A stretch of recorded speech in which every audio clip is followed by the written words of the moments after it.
التفت الرجل إليه وحدق به بحده، بينما كانت الفتاة تنزف بين ذراعيه. أمر جو يون بحزم، حيث استخدم قوته الهائلة لهزيمته بعد صراع عنيف. بعد انتصاره، وقف جو يون بفخر أمام الحشود المبتهجة التي احتفلت به كالبطل الذي حافظ على السلام في جميع أنحاء القارة.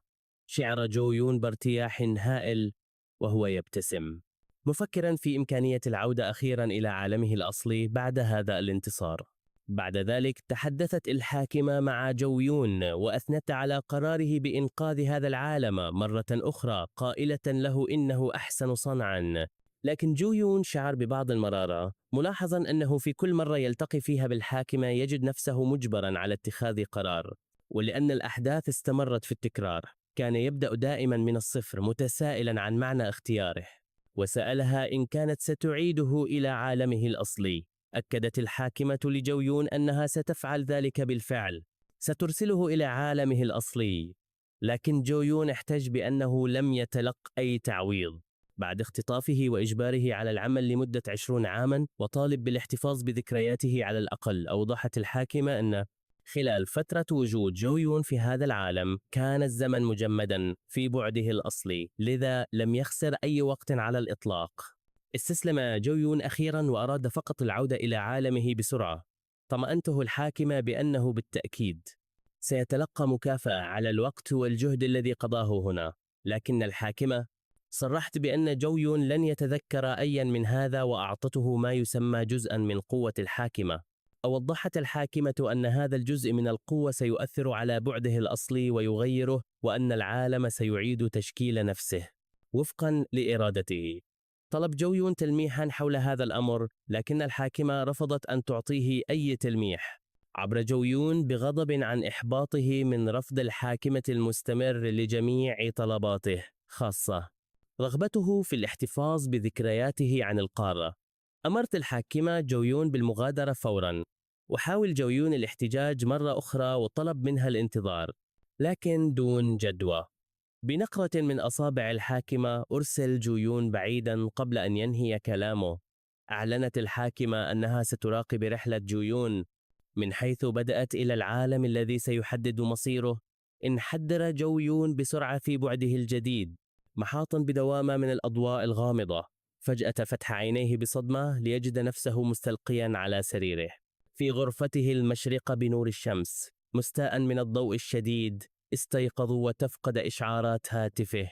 لاحظ طاقة غريبة لم يشعر بها من قبل. أدرك أنه تأخر عن العمل وهرع خارجا وهو يقرأ رسائل غاضبة من مديره يسأله عن سبب تأخره عن نوبة عمله الصباحية. وصل إلى العمل واعتذر لمديره الذي وبخه بقسوة على تأخره. شعر جو يون بيأس عميق تجاه حياته البائسة، متمنيا لو يستطيع العيش يوما واحدا دون معاناة من هذه الظروف. أثناء عمله بدوام جزئي في متجر، بدأ يتساءل كيف يمكن لعمل كهذا أن يساعده في دفع إيجاره المتأخر. جلس هناك يفكر بحزن في وضعه، متمنيا لو كان يمتلك قوة خارقة يمكنها تغيير حياته. فجأة ظهر إشعار غريب أمام جو يون يعلن عن تفعيل ميزة فريدة تسمى سيد المهارات إكس. حدق جو يون بصدمة تامة فيما رآه، غير قادر على تصديق ما يحدث أمام عينيه. ثم قال إن العالم قد تغير بالكامل. قبل 5 سنوات عندما بدأت قدرات استثنائية تسمى الصحوات بالظهور، وأولئك الذين امتلكوها أطلق عليهم المستخدمون. انتشر الواقع المعزز مما جعل العالم يبدو كرواية خيالية، وتغيرت الحياة اليومية بشكل جذري في جميع أنحاء العالم. كما بدأت ما تسمى بالحقول في الظهور حول العالم، وهي مناطق توفر موارد جديدة، وبدأ العالم يدور حول هذه الأصول المكتشفة حديثا. في هذا العالم منح المستخدمون القدرة على السيطرة على الحقول المليئة بالوحوش المرعبة. كان بإمكان أي شخص كسب المال بسهولة عن طريق إكمال مهام بسيطة داخل تلك الحقول، على الرغم من المخاطر الكبيرة التي ينطوي عليها دخول هذه المناطق الغامضة. إغراء الثروة جعل الجميع يرغبون في أن يصبحوا مستخدمين، لكن بالطبع لم يكن جميع المستخدمين متساوين. استيقظ البعض بقدرات فريدة قوية منذ البداية، بينما لم يكن الآخرون محظوظين بنفس القدر. على قمة عالم المستخدمين، وقف أقوى مستخدم في العالم محمد الذي وصل إلى المستوى 70 وامتلك قدرة فريدة من رتبة إسس تعرف باسم خطاب التنين. في أحد الأيام نشر محمد مقطع فيديو جديدا على قناته الشخصية. بدأ الناس في مشاهدة الفيديو بدافع الفضول، وسرعان ما انتشر بشكل واسع بين جمهور كبير. في الفيديو شواهد محمد وهو يواجه مجموعة من الوحوش المرعبة. في أحد الحقول استعرض محمد مهارة سحرية قوية ومذهلة كانت حلم كل ساحر في العالم. كانت المهارة هي مطر النيازك، وهي تعويذة قوية جدا لدرجة أن أي شخص قرأ رواية خيالية سيتمنى رؤيتها في الحياة الواقعية. كان المشاهدون مذهولين تماما وهم يشاهدون النيازك تتساقط من السماء بقوة هائلة، حتى أن أحد المشاهدين وصف الأمر بالجنون قائلا إنهم لم يتوقعوا أبدا أن يشهدوا مثل هذه القوة الساحقة في الواقع. تساءل آخرون في عدم تصديق كيف يمكن لمحمد مواجهة حقل من الرتبة بمفرده. على الرغم من قوته الهائلة، سحقت النيازك الضخمة كل شيء في طريقها بلا رحمة. حتى الوحش القادر على تدمير مدينة بأكملها بدا عاجزا أمام هذه القوة. تعجب الناس كيف يمكن لأي وحش يصمد أمام ما بدا وكأنه غضب الطبيعة نفسها. في نهاية الفيديو تحدث محمد عن تحد جديد سيمنح فيه خاتما خاصا لأي شخص يمكنه عرض مهارة أكثر إثارة للإعجاب من مهارته. أعلن أن هذه المهارة يجب أن تكون من نوع ساس، وأنه سينتظر أسبوعا كاملا من تاريخ إصدار الفيديو ليرى قدرات المتنافسين. كما كشف أنه سيقدم هدية تسمى خاتم العناصر. كان خاتم العناصر هذا أول عنصر من رتبة SS يتم الكشف عنه علنا، وهو عنصر لا يمكن لأي مستخدم يميل للسحر إلا أن يحلم بامتلاكه حتى في نومه. في تعليقات الفيديو عبر بعض الناس عن دهشتهم وإعجابهم بالخاتم الذي يقدم كجائزة. في مكان آخر اعتقد آخرون أن مجرد الإعلان عن الجائزة كان حدثا ضخما بحد ذاته. من ناحية أخرى عبرت فتاة عن انزعاجها من شروط التحدي، مصرة على أن محمد كان يستدرج الناس بمثل هذه المتطلبات الصعبة.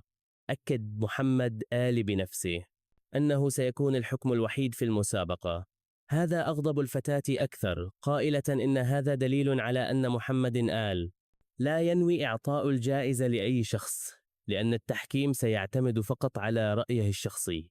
واصلت التعبير عن إحباطها قائلة إنه مثير للغضب بشكل لا يصدق. انتشر الموضوع على نطاق واسع وأصبح حديث الجميع، مع العديد من التحليلات والتقارير الإعلامية التي تغطي ما حدث. على الرغم من أن الكثيرين شعروا بالحسد والغيرة، بدا الأمر برمته كقصة من عالم آخر يستحيل اللحاق بها في مكان مختلف تماما. ظهر جويون واقفا في منطقة عشبية على وشك أن يدهس مخلوقا صغيرا عن طريق الخطأ. بدا جويون عاديا تماما وهو يقف في منطقة مفتوحة محاطا بمخلوقات صغيرة. فجأة حرك أصابعه بسرعة وأطلق شيئا في الهواء. في اللحظة التالية امتلأت السماء بنيازك ضخمة ملتهبة تتساقط في كل مكان حوله. تسببت النيازك في انفجارات مدوية أضاءت المنطقة بنيرانها الشديدة. بمجرد توقف النيازك عن السقوط، وقف جويون على قمة الوسط الدمار الذي سببه بنفسه، تفاجأ جويون بقوة المهارة التي استخدمها وهتف بإعجاب أن مهارة مطر النيازك الخاصة بمحمد كانت مذهلة حقا. سجل جويون نفسه وهو يستخدم المهارة ورفع الفيديو للمشاركة في تحدي خاتم العناصر. سرعان ما حظ الفيديو باهتمام واسع على الإنترنت، حيث شاهده العديد من المشاهدين بدهشة كبيرة. انهالت التعليقات بسرعة، حيث عبر الناس عن صدمتهم وإعجابهم بالمهارة المذهلة التي بدت أقوى حتى من مهارة محمد نفسه. اجتاحت موجة من عدم التصديق الجميع بعد انتشار الخبر بأن محمد قد خسر أمام شخص مجهول. عادة يتلقى المستخدمون سمة فريدة واحدة عند الصحوة. هذه السمة الفريدة تعزز بشكل كبير فعالية المهارات الخاصة للمستخدم. من بين السمات الفريدة المعروفة خطاب التنين، التجدد المعجزة والضربة القاضية. المستخدم الذي يمتلك خطاب التنين يصبح ساحراً أقوى من التنانين، ومن يمتلك المعجزة يصبح معالجاً قادراً حتى على إحياء الموتى.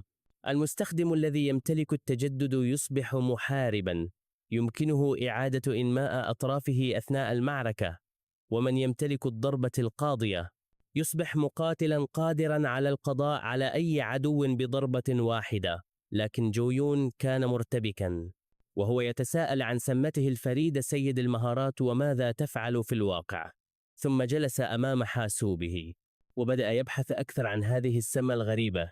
خلال بحثه علم أن أول شيء ينظر إليه الناس في السمات الفريدة هو رتبتها. كلما ارتفعت الرتبة كانت السمة أقوى. اكتشف جو يون أيضا أن رتب السمات تتراوح من الأدنى F إلى الأعلى SS. قرروا جو يون فتح نافذة حالته الشخصية لمعرفة المزيد عن سمته، واكتشفوا أن سمته الفريدة لها رتبة غير معروفة تسمى X. كما وجد أن جميع إحصائياته كانت منخفضة للغاية. كان كل شيء في المستوى واحد، مما جعله يشعر بالإحباط والارتباك. شعر جو يون بخيبة أمل، لأنه افترض أن السمة ذات الرتبة العالية ستزيد إحصائياته تلقائياً. ثم ظهرت تفاصيل سمة سيد المهارات، كاشفت أنها تسمح له باستخدام جميع المهارات مع توليد نقاط المهارة سبي كدخل سلبي.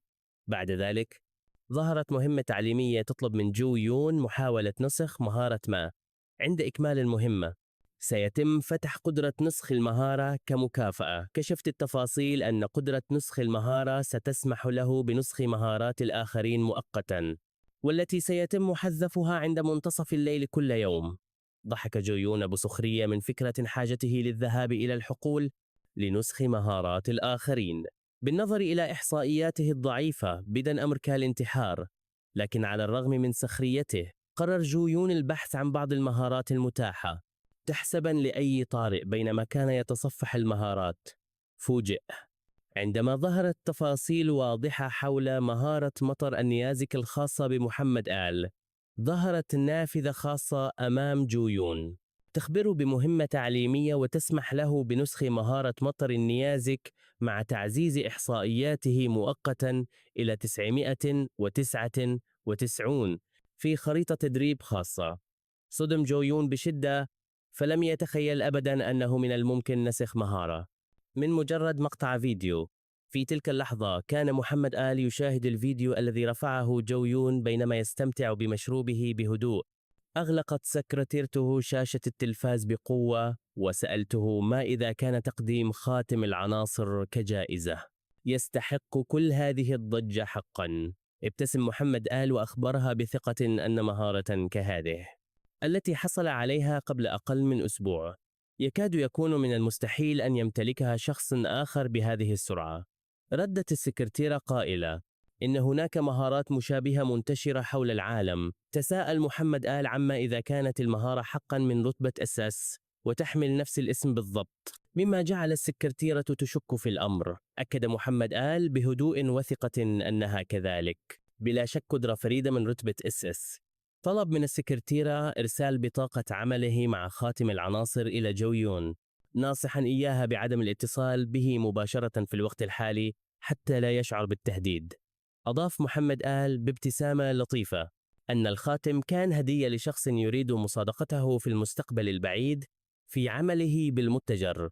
صدم جو يون بالعدد الهائل من المشاهدات التي حصل عليها الفيديو الخاص به. أدرك أنه يستطيع تسجيل مقاطع الفيديو دون إظهار وجهه، محافظاً على سرية هويته. فكر جو يون بتوتر أن عدم نشر الفيديو كان ليكون قراراً أحمق. ثم بدأ يتخيل بحماس أنه إذا تمكن من مواصلة تطوير قدراته فلن تتمكن أي قوة أخرى من تجاوز سمته الفريدة. فجأة قاطع أفكاره رجل يسأل عما إذا كان المتجر يبيع نوعاً معيناً من الحلوى لابنه، حيث لم يلاحظ جو يون الطفل الصغير على الإطلاق. رد جو يون بسرعة على الأب وأخبره أنه سيذهب لإحضار الحلوى على الفور بعد أن غادر الرجل.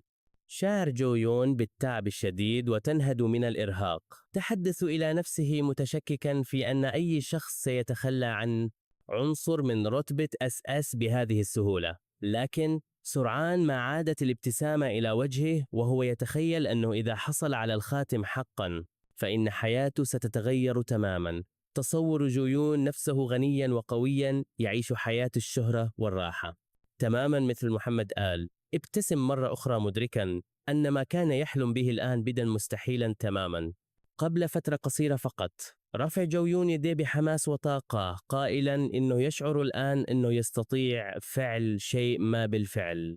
فجأة ظهرت إشعارات عديدة على هاتفه، وأحدها أبلغه بأن محمد آل قد علق على الفيديو الخاص به مؤكدا أنه سيعطيه خاتم العناصر دون أي شروط. بدأ جويون يقرأ التعليقات المذهولة من الناس الذين يتساءلون عما إذا كان محمد آل سيفعل ذلك حقا. فجأة ظهرت سكرتيرة محمد آل أمام جويون وقدمت نفسها باسم لي سويون وأخبرته أنها جاءت لتسليم خاتم العناصر.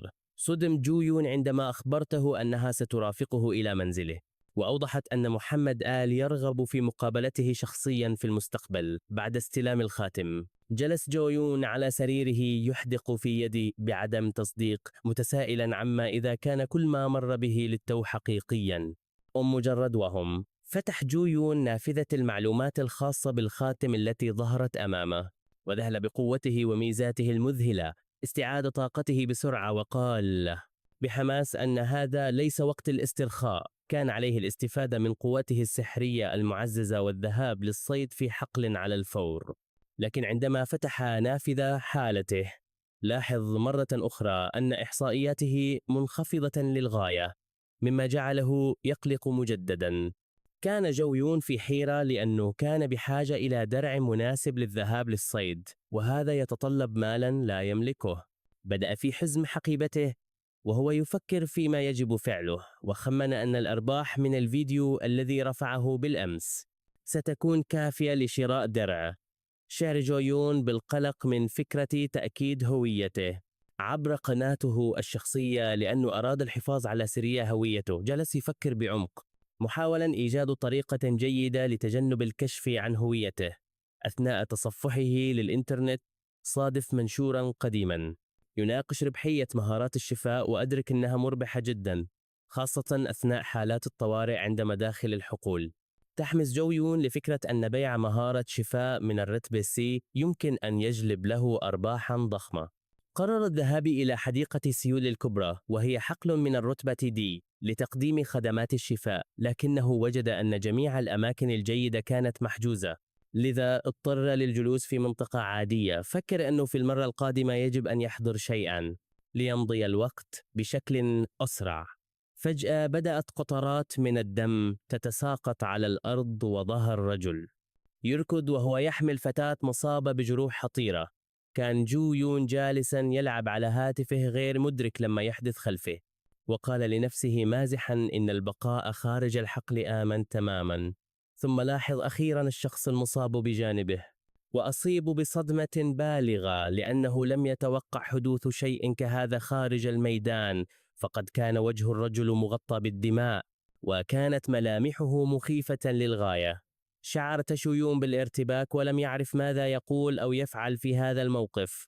التفت الرجل إليه وحدق فيه بحدة بينما كانت الفتاة تنزف بين ذراعيه، وأمر تشويون بصوت حازم وقوي أن يجهز مهارة الشفاء خاصته على الفور. تفاجؤ تشويون من نبرة الرجل غير المبالية حتى في مثل هذا الموقف الطارئ. استرجع في ذهنه حادثة سابقة في المتجر عندما عامله أحدهم معاملة سيئة، وشعر وكأن الموقف يتكرر. انزعج جويون مفكرا أنه على الرغم من أن مهارة الشفاء الخاصة به مجرد مهارة منسوخة، إلا أنها لا تزال عالية الجودة وتستحق الاحترام. أظهر إحباطه وطالب بالدفع مقدما 2001 واو مقابل الشفاء، ولكن بمجرد أن قال المبلغ شعر أنه قليل جدا ولا يعكس القيمة الحقيقية لمهارته.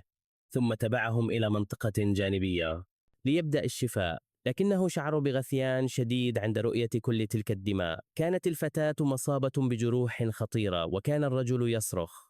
حاث جويون على الإسراع، ضغط الرجل على جويون بقسوة وطالبه بالتحرك بشكل أسرع، مما جعله أكثر توترا. كان جويون مرعوبا، فلم ير أشياء كهذه إلا في الأفلام، وتساءل عما إذا كانت المهارة ستعمل. حتى استجمع شجاعته وألقى مهارة الشفاء ضوء التعافي محاولا إنقاذ الفتاة. بدأت قوة المهارة في الظهور، وغلف ضوء شاف للفتاة المصابة بعد الشفاء الناجح. شعر جو يون بإرهاق شديد وتنهد بارتياح. لاحقا بعد عودته إلى المنزل جلس جو يون يتأمل كل ما حدث في ذلك اليوم، وكيف طلب الرجل الشفاء 3 مرات، وأدرك أن امتلاك خاتم العناصر كان السبب في قدرته على استخدام المهارة عدة مرات. نظر جو يون إلى خاتمه مرة أخرى مندهشا من مدى خطورة الإصابات التي يمكن أن تحدث خارج الحقول. بدأت الأفكار تتسارع في ذهنه وأصبح متحمسا بشكل لا يصدق لفكرة أنه سيكسب قريبا ما يكفي من المال لترك وظيفته بدوام جزئي في المتجر. تخيل نفسه يستمتع بالثروة والوفرة، وبدأ يفكر بمرح فيما سيفعله بكل هذا المال في النهاية. بدأ يفكر بجدية في كيفية استثمار هذا المال. هل يكون في العقارات، الأسهم أم العملات المشفرة؟ ألقى جو يون بغلاف الحلوى في سلة المهملات بعد أن قرر تأجيل أفكاره مؤقتا. ثم جلس في غرفته الفاخرة مستمتعا بالشعور بالراحة، وبدأ يفكر في أهمية جمع نقاط المهارة سبا لتحسين نفسه. ظهرت مهمة تعليمية جديدة أمامه تطلب منه رفع مستوى سمة الدخل السلبي، مشيرة إلى أن هذا أمر حاسم لتطوير سمة سيد المهارات. بدأ جو يون يتساءل لماذا للسمات مستويات أصلا، ثم أدرك أنه يمكنه ترقيتها بإنفاق نقاط المهارة النافذة أمامه. أظهرت أن رفع مستوى سمة الدخل السلبي سيكلف 100 نقطة، وأنه يكسب حاليا 10 نقاط مهارة يوميا منها. تحمس جو يون عندما اكتشف أن مكافأة إكمال المهمة كانت 100 نقطة مجانية، وأنها ستفتح ميزة إضافية جديدة. تحقق من رصيده الحالي من نقاط المهارة، ووجد أن لديه 70 نقطة فقط. بدأ في حساب عدد الأيام التي سيحتاجها، وأدرك أنه يمكنه إكمال المهمة في 3 أيام فقط. في تلك اللحظة رن جرس باب الغرفة فجأة. وقف جو يون بحماس بينما أبلغه موظف الخدمة أن وجبته قد وصلت. قدمت وجبة فاخرة جدا لجو يون، وبدأ يستمتع بالطعام اللذيذ أمامه. أثناء تناول الطعام فكر في كيف أصبحت المهارات من رتبة S أو أعلى نادرة للغاية في مقاطع الفيديو، لذا قرر أنه بحاجة إلى تسجيل مقاطع الفيديو بنفسه ليتمكن من استخدامها وقت ما شاء، خاصة وأن المهارات المنسوخة تختفي بعد منتصف الليل. وجد جو يون أنه من الغريب كيف كشف محمد آل بسهولة عن مهارة من رتبة سيس، وأطلق عليه مازحا لقب ملاك التبرعات. ثم بدأ يفكر أنه إذا تمكن من رفع مستواه بشكل كبير فقد يتمكن في النهاية من استخدام المهارات المنسوخة بشكل دائم. قرر تنظيم المهارات التي وجدها على الإنترنت في قوائم تشغيل حتى يتمكن من الوصول إليها بسهولة. تحمس وهو يضيف مهارات قوية مثل تعزيز الجسد والانتقال الآني إلى قائمته بعد الانتهاء من وجبته. شعر جو يون بالشبع التام ولم يستطع تناول المزيد. أخيراً سجل نفسه رسمياً كمعالج لدى جمعية المستخدمين، وشعر بالسعادة لإكماله العملية. استلقى على سريره وتخيل كم سيصبح ذا قيمة إذا تمكن من استخدام الشفاء والتعزيز والسحر في آن واحد. بدأ يحلم مازحاً بأن فتاة جميلة جداً ستتصل به بسبب مهاراته الجديدة. في اليوم التالي ظهرت أمامه نفس الفتاة التي شفاها سابقاً لتشكره على مساعدته. وقف جو يون أمامها مصدوما وصامتا تماما لأنه لم يتعرف عليها. ابتسمت الفتاة بلطف وأخبرته أنها هي التي شفاها قبل بضعة أيام عندما أحضرها شقيقها إليه. تذكر جو يون الموقف على الفور وتفاجأ عندما علم أنها أخت الرجل وليست حبيبته كما افترض سابقا. شكرته الفتاة مرة أخرى بامتنان وقالت إنها كانت ستموت لو لم يكن موجودا في ذلك الوقت. ثم سألته إن كان ينتمي إلى فرقة أو نقابة، لكنه أجاب بالنفي. صدم جو يون وتوتر عندما طلبت منه الفتاة الانضمام مؤقتا إلى فرقتها كمعالج لأنه لم يكن مستعدا بعد لدخول الحقول الخطرة، لكنها ابتسمت. وسألت إن كان بإمكانهما تبادل معلومات الاتصال حتى يتمكن من الجلوس والدردشة أكثر في مقهى. في تلك اللحظة شعر جو يون بالخجل الشديد والارتباك من عرضها المفاجئ، وكان على وشك القبول عندما فجأة سمعوا صرخة عالية قاطعت حديثهم. فجأة تجمعت مجموعة من المغامرين المصابين حول جو يون يطلبون الشفاء بشكل عاجل بعد تعرضهم لهجوم داخل حقل خطير. لمعت عينا جو يون عندما شعر بوجود فرصة لكسب المال، ودون تفكير هرع لشفاء الجرحى. بعد علاجهم جمع أجره وشعر بالتوتر تحت نظرات الفتاة. عندما انتهى من شفاء المغامرين ابتسم جو يون للفتاة ابتسامة محرجة واعتذر موضحا أنه ليس مستعدا بعد للانضمام إلى فرقة مغامرين حقيقية لأن مستواه لا يزال منخفضا جدا. حاولت الفتاة بلطف إقناعه مرة أخرى، موضحة أن فريقها قوي جدا حيث يضم محاربا وساحرا من الرتبة أس وأنهم سيحمونه داخل الحقل. بدأ جو يون في جمع متعلقاته على عجل دون الرد عليها، ثم هرب بسرعة وهو يعتذر بشدة قائلا لنفسه إنها هي نفسها عادت مصابة بجروح خطيرة من حقل بسيط. فما هي فرصته هو؟ شعر جو يون بحزن عميق، وبدأت الدموع تتساقط عندما أدرك أنه اضطر لرفض الفرصة للعمل إلى جانب فتاة جميلة كهذه، لكنه عزم بثقة كبيرة أنه سيجمع قريبا ما يكفي من المال والقوة ليصبح ساحرا ثريا ومشهورا مثل محمد آل. في وقت لاحق من ذلك المساء كان جو يون يستريح في فندق فخم شاعرا بسعادة لا تصدق لأن اليوم الذي طال انتظاره قد حان أخيرا. استرخى منتظرا بفارغ الصبر أن تدق الساعة 12 منتصف الليل. عندما دقت الساعة 12 بالضبط ظهرت نافذة أمامه تفيد بأنه حصل على 10 نقاط مهارة بفضل سمة الدخل السلبي الخاصة به على الفور جو يون. قرر ترقية دخله السلبي إلى المستوى 2 باستخدام 100 نقطة مهارة، ونجحت الترقية. شعر جو يون بسعادة غامرة عندما لاحظ أن دخله السلبي قد زاد إلى 50 نقطة بدلاً من 10، أي زيادة بمقدار 5 أضعاف، ثم تحقق من المكافأة لإكماله المهمة التعليمية، وحصل على 100 نقطة إضافية مع تفعيل ميزة جديدة تسمى السمة الفريدة الثانوية. فكر جو يون في معنى السمة الفريدة وتعلم أنها تعكس الميول الشخصية للمستخدم وتعزز مهاراته. كما اكتشف أن جميع المستخدمين يمكنهم استخدام نفس المهارات عبر كتب المهارات، لكن قوة تلك المهارات تختلف اختلافا كبيرا اعتمادا على المستخدم. السبب الرئيسي لهذا الاختلاف هو نوع السمة الفريدة التي يمتلكها كل شخص. على سبيل المثال، إذا كان لدى المستخدم سمة متعلقة بالنار مثل سيادة اللهب، فإن مهاراته النارية ستكون أقوى بكثير من الآخرين.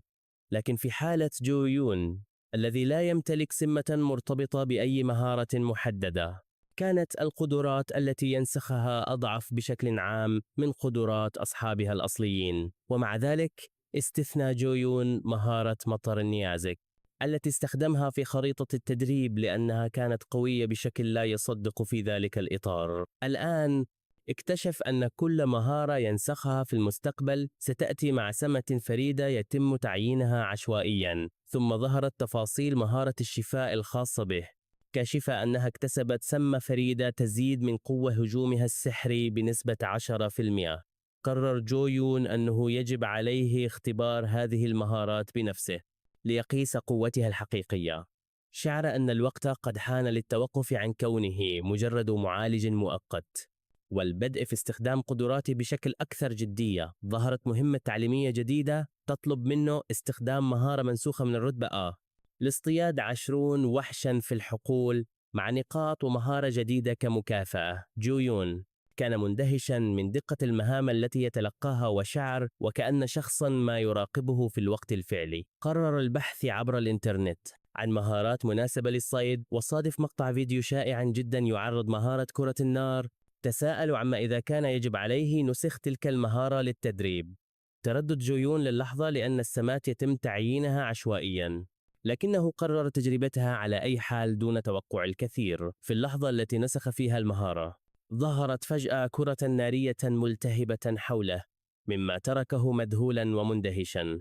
تفاجأ جو يون عندما تم تفعيل سمة فريدة مع مهارة كرة النار التي نسخها للتو، مما منحه تعزيزا مؤقتا في قوة المهارة لمدة 60 ثانية. شعر بعدم الارتياح، متسائلا عما إذا كان هناك شخص ما بالفعل خلف نافذة المهام التي تستمر في الظهور له.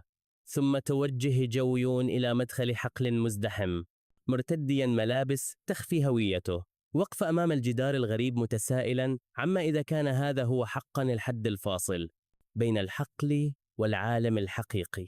شعر جو يون ببعض الارتياح لمعرفته أنه اشترى معدات جديدة رخيصة ولكنها مناسبة لميزانيته المحدودة. قرر أخيرا أن يترك وراءه دوره كمعالج مؤقت، وأعلن بحماس أنه مستعد الآن ليصبح صيادا.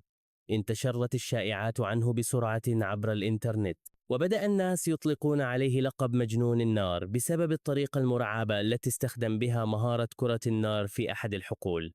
ثم تلقى عروضا للانضمام إلى نقابات مختلفة وكلها تعده بمعاملة خاصة جدا إذا قبل. جلس جو يون في غرفته غير مصدق، قائلا لنفسه إن الشهرة والامتيازات لم تكن ما كان يسعى إليه حقا. تذكر كيف كان قد رفض سابقا العرض من تلك الفتاة الجميلة ذات الرتبة سين، وتساءل بسخرية عما إذا كان يضحك بالفعل. أثناء صيد الوحوش استرجع مشاهد معركته بسعادة وقوة، مستخدما مهارة كرة النار للقضاء على الوحوش. أثناء القتال بدأ يبتسم ويضحك دون أن يدرك ذلك. استمر في إلقاء كرات النار بقوة ساحقة، ضاحكا بشكل أكثر وحشية مما كان يعلم في ذلك الوقت. جالسا في غرفته أدرك جو يون أخيرا أنه ربما كان متحمسا بشكل مفرط بسبب السهولة التي تمكن بها من القضاء على الوحوش بعد إكمال المهمة التعليمية. واقتل 20 وحشا. حصل جو يون على العديد من المكافآت مثل نقاط إضافية وميزة جديدة تقلل من تكلفة المانا لاستخدام المهارات بنسبة 10%. كان سعيدا للغاية لأنه كاد أن ينسحب بسبب نفاذ طاقته السحرية، لكن المكافأة ساعدته على مواصلة الصيد.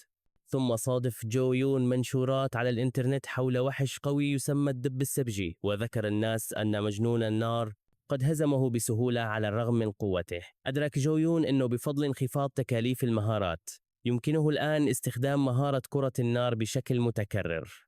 فجأة شعر بموجة من الخوف وهو يسترجع لحظة صعبة من الماضي. تذكر أن كل هذه النجاحات كانت بفضل كرم محمد آل، وقال بسخرية إنه يجب عليه حقا أن يشكره مرة أخرى. كما تذكر حادثة وقعت قبل بضعة أيام عندما واجه فريق من الصيادين وحشا قويا للغاية. أثناء القتال كان قائد الفريق يوجه الجميع حول كيفية التعامل مع الوحش ويوعز للسحرة بالبقاء في الخلف. ظهرت مهمة جديدة أمام جو يون، تكلفه بصيد وحش زعيم الحقل، مما جعله يبتسم بحماس ويقرر قبول التحدي. أثناء القتال ضد الزعيم وهو دب ضخم وشرس، بدأ المخلوق بمهاجمة الصيادين بوحشية. استخدم جو يون مهارة كرة النار مرة أخرى وتمكن من توجيه ضربة مفاجئة للدب العملاق. صدم الصيادون الآخرون بقوة جو يون، وبسهولة تمكنوا من إلقاء مهارة قوية مثل كرة النار. واصل جو يون إطلاق المهارة بشكل متكرر وقوي على الدب الضخم. أخيرا هزم جو يون الوحش بقوة مهارته المطلقة، تاركا الجميع في صمت مذهول أمام قوته. وقف جميع أعضاء الفريق متجمدين في رهبة أمام جثة الوحش الضخم الذي قضى عليه جو يون دون عناء. سأل بعضهم في عدم تصديق عما إذا كانت المعركة قد انتهت حقا بهذه السرعة. فجأة خيم الصمت على المنطقة، وبدأ جو يون يشعر بقلق حقيقي بشأن الوضع. في اللحظة التالية أطلق الدب الزعيم زئيرا عاليا ومرعبا هز المنطقة بأكملها. ظهرت نوافذ الإشعارات على الفور، مبلغة الصيادين بأنهم تأثروا بمهارة الزعيم زئير الدب السبجي، والتي قللت بشكل كبير من جميع إحصائياتهم.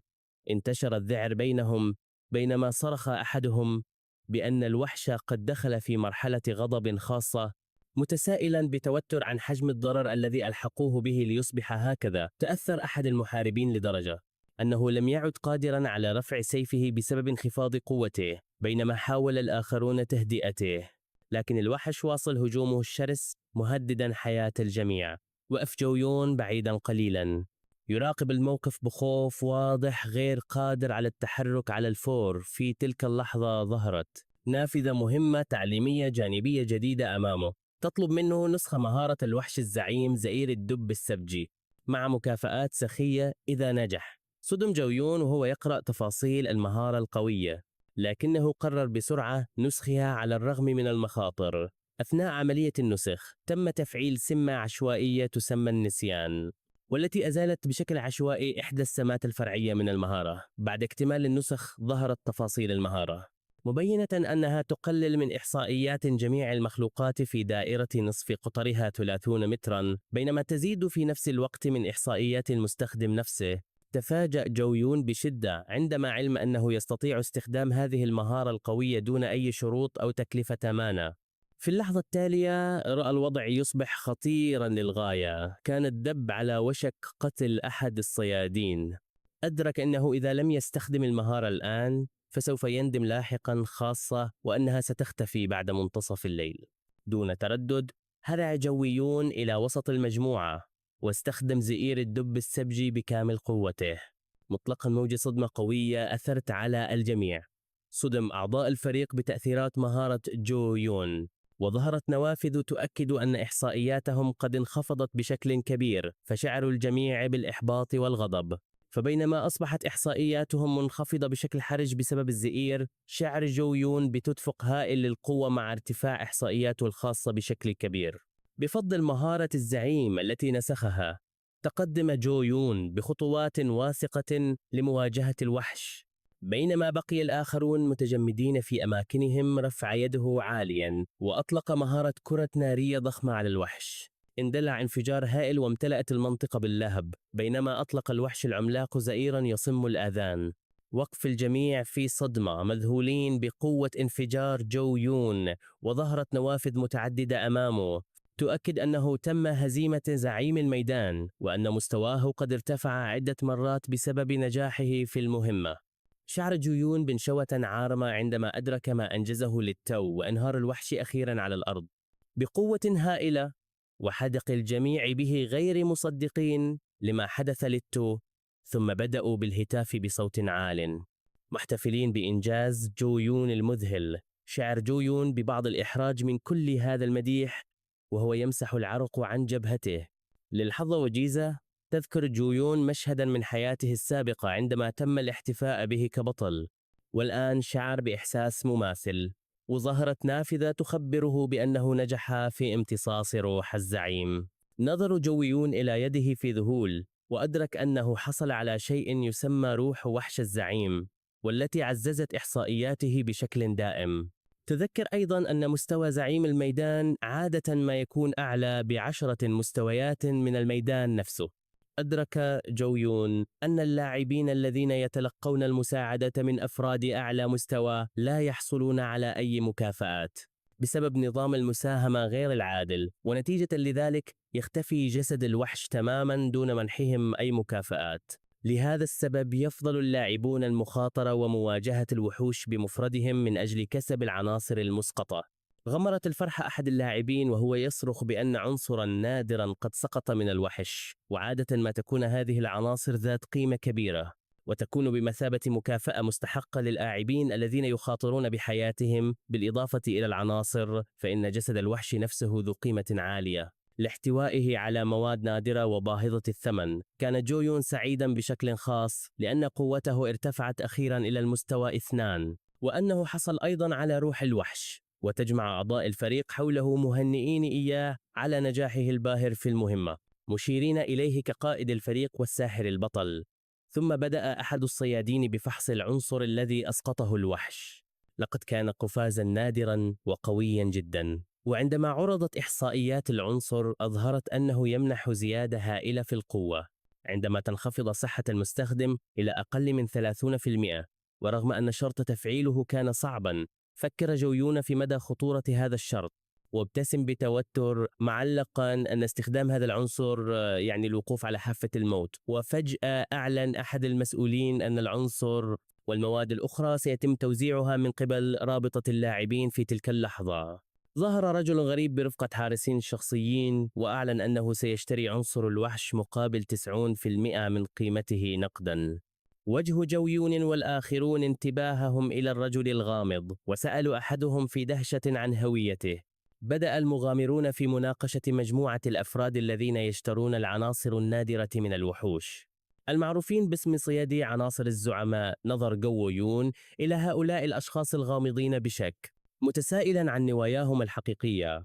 فتح أحد حراس الرجل الغريب على الفور حقيبة مليئة بالنقود، موضحا أن الدفع سيتم في الحال. تغير تعبير وجه جو يون على الفور عندما رأى المال، وأصبح متحمسا للغاية، وقال إن المال هو أهم شيء بالنسبة له الآن. وبعد ذلك قرر جو يون العودة لبيع خدماته العلاجية مرة أخرى، لكنه بدأ يتساءل عن فائدة المال إذا لم يكن كافيا لشراء العتاد الذي يحتاجه حقا. وعندما ذهب إلى متجر لشراء قطعة درع جديدة، صدم عندما اكتشف كم كانت القطعة المناسبة بأهظة الثمن. صدم جو يون عندما علم أن الدرع يكلف أكثر من 60 مليون وون، وأخبرته البائعة بابتسامة ودودة أنه لم يتبق سوى قطعتين من ذلك الدرع. فشعر جو يون بإحباط شديد وقال إنه سيعود لاحقا عندما يكون مستعدا ماليا، وغادر المتجر وهو يشعر بالإحباط واليأس لعدم قدرته على شراء الدرع. بعد ذلك جلس جو يون يفكر في أنه لو امتلك مهارة زئير الدب السبجي بشكل دائم لكان بإمكانه التركيز على الصيد وكسب المال بسهولة. وفي تلك اللحظة ظهرت نافذة تخبر بأنه فتح ميزة جديدة تسمح له بنسخ مهارات وحوش الزعماء إذا امتص أرواحهم، لكنه شعر بخيبة أمل لأن تفعيل زئير الدب السبجي كان له شرط صعب للغاية. وتذكر كيف استخدم المهارة سابقا بحماس شديد وحتى بجنون أثناء المعركة، ثم جلس مسترخيا ينتظر قدوم الزبائن لخدماته العلاجية. قرر جو يون فتح نافذة حالته الشخصية، مفكرا في استخدام بعض نقاطه المتراكمة لتعزيز إحصائياته.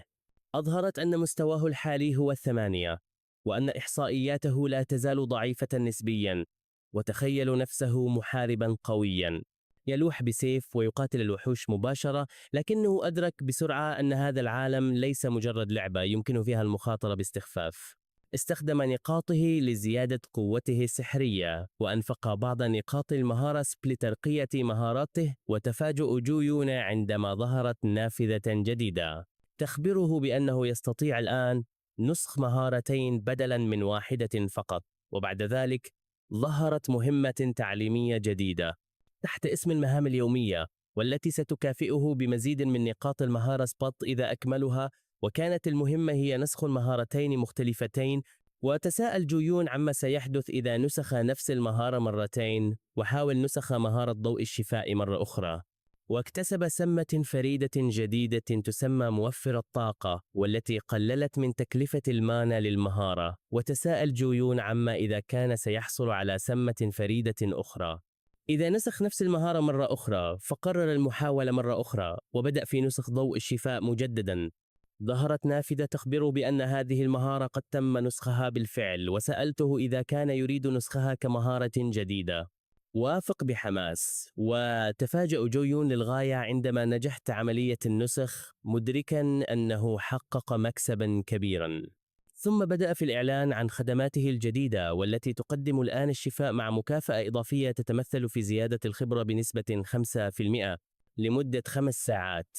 كل هذا مقابل 1,000,000 وون فقط. وسرعان ما تجمع الزبائن حوله، وبدأ يصرخ بحماس. لجذب المزيد من الانتباه بدأ جو يون في الترويج للميزة بحماس، حيث عرض زيادة في الخبرة بنسبة 5% لمدة 5 ساعات مقابل 1,000,001 وون، واصفا إياها بأنها فرصة نادرة. فتجمع الناس حوله متسائلين عن شرعية هذه الميزة الغريبة التي لم يسمعوا بها من قبل. وشكك البعض في مصداقية جو يون، معتقدين أنه قد يأخذ المال ويهرب. لكن جو يون استمر في الترويج بثقة، متحديا الجميع بالتجمع وشراء الميزة. فجأة ظهر شخص من بين الحشد لفت انتباهه وفاجأه، وتبين أنها الفتاة التي قابلها من قبل تلك التي أرادت تجنيده في فريقها. أصبح جو يون متوترا جدا بمجرد رؤيتها وبشكل مرتبك. أخبرها أنه مشغول حاليا بعمله الخاص، فابتسمت الفتاة وقالت مازحة إنه لم يحصل على أي زبائن بعد، ثم أعلنت بمرح أنها ستشتري خدمته، وقالت بثقة إنها والشخص الذي يرافقها سيشتريان ما يعرضه جو يون، مما تركه مذهولا. ورحب بهم جو يون بسعادة وتوتر، محاولا أن يكون مهذبا قدر الإمكان. استخدم مهارته العلاجية عليهما، وكانت قوة القدرة ملحوظة بوضوح. بعد ذلك أعطته الفتاة بطاقة عملها وطلبت منه الاتصال بها لاحقا، قائلة إنهم بحاجة ماسة إلى معالج مثله في فريقهم. ثم بدأت في الترويج لخدمة جو يون بين الحشد، مؤكدة للجميع أن الميزة التي يقدمها حقيقية وموثوقة. وعلى الفور اندفع الناس نحوه بلهفة لشراء الخدمة. بينما وقف مذهولا من استجابتهم الحماسية، شعر جو يون بفرحة كبيرة والناس يسلمونه المال بحماس. بينما كانت الفتاة والشاب الذي يرافقها يغادران، اشتكى الرجل من أنها تعامله كمبتدئ على الرغم من قوته وخبرته الكبيرة.